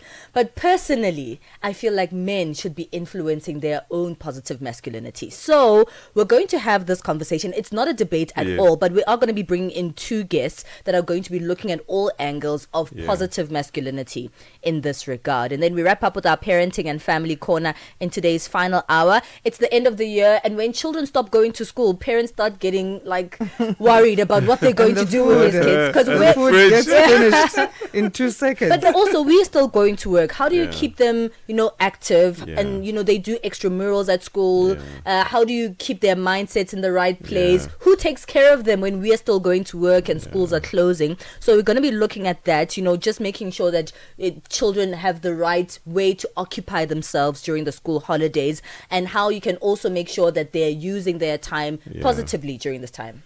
Great. I love that you're not making a debate about the masculinity one, because there's so many layers to that. So many layers. It's very subjective and different strokes for different folks on that. For sure. There's no black and white on it. I love it. We look forward to it. Thank you. So, at the World Conference on Lung Health in Copenhagen in Denmark, Deft Imaging has today unveiled its next generation AI platform, CAD 4 TB Plus, which brings together screening, surveillance, and hotspot prediction for tuberculosis into a single system. Now, this launch comes at a critical moment as global health authorities warn that millions of TB injections still go undetected each year, undermining progress towards elimination. Joining us now is Guido Geertz, who's president and CEO of Delft Imaging, to explain how CAD for TB Plus could reshape the way that TB is found and fought. Very good morning, and thank you very much for joining us. Good morning to you. Good morning, South Africa. Talking to you directly from Copenhagen in Denmark. So tell us exactly, perhaps for listeners who are not aware, what CAD for TB Plus is and how it differs from earlier versions for other AI screening tools for TB. Yeah, so CAD for TB actually is artificial intelligence to read X-rays. So you don't need a radiologist, which is quite easy when you're in the very remote areas. So this is what we did already for 15 years. We were the original inventor actually for the artificial intelligence to recognize tuberculosis on an X-ray. And actually we started with this in South Africa about 15 years ago in the correctional facilities. So and I think it's very newsworthy at the moment because South Africa just announced, I think 2 days ago, that to use ultra-portable X-ray machines to go into the remote areas. So what we've done, the AI to read X-rays was already there, and we combine it with the national disease surveillance. So there are two platforms, the AI for X-ray, but also the platform for national disease surveillance. And if you combine that, then you actually strengthen the total system. You close the detection gap. We know where to find the TB, where to actually direct the people in the field to screen for tuberculosis. That's fascinating, and I think you've answered one of my questions was that one of the headline features is perhaps predicting where to look and where it might occur next. Yeah, exactly. That's what the difficulty is, and as everybody knows, that funding internationally is under pressure at the moment. So it would be very important to try to screen as efficient as possible. So now, since we know with the APCON system, that's the AI system for surveillance, we know where the vulnerable people are, if there's HIV, if there is malaria, those kind of information. There are a lot of data points, about 60 data points, and we combine it with what we see in the field with the AI for TB that we already developed. And this actually strengthens the total system, so much more efficient. You can redirect your assets to screen with your vans or your portable systems. So it will cost much less to screen in the field. Unfortunately, we've run out of time, but I think we need to have another conversation on this, given how important it is for us to manage TB in our country and our continent. But thank you so much indeed for giving us the headline, at least, on this innovation. Thanks for your time. You're welcome. Thank you very much, South Africa. That was Guido Geertz, President and CEO of Delft Imaging. Look out for this new innovation in terms of TB detection. From Africa's broadcast capital to the furthest corners of the globe, this is Rise and Shine, every weekday mornings on Channel Africa. That's how we come to the end of today's edition of Rise and Shine. We'll be back tomorrow 6 till 9. Well, I'll be back because someone will leave me alone. Well, yes. He's busy doing... I'm off to Durban, actually. Yes, yeah, I know. You're doing real things that are needed to be done. So it's fine. I forgive you. Take care, everyone. From me, Peter Ndoro. Have an awesome day. The news is next with Onele Nsinsi. SABC News. The African Perspective. Well, thank you, Peter. Looking at your top stories, Guinea-Bissau readies for elections this weekend, and Colombia's defense minister says military will continue to bomb rebel positions. Your latest news. Greetings to our listeners. Guinea-Bissau President Umaro Mbalo, a 53-year-old ex-army general, is seeking a second term in the November 23 election. Mbalo faces 11 challenges in the West African nation with a history of political instability. As voters prepare to cast their ballots on Saturday, questions loom over whether this election will bring long-awaited stability or deepen the political fault lines that have shaped Guinea-Bissau's turbulent democracy. A runoff will be held if no candidate wins more than 50% of the votes. Parliament's ad hoc committee in South Africa probing concerns of national security will consult its legal services on what steps to follow after a witness before it received a threatening message. The police minister's chief of staff, Cedric Nkabinde, allegedly received a threatening message from forensic investigator Paul O'Sullivan when the committee took a supper break last night. Nkabinde has been testifying before Parliament's ad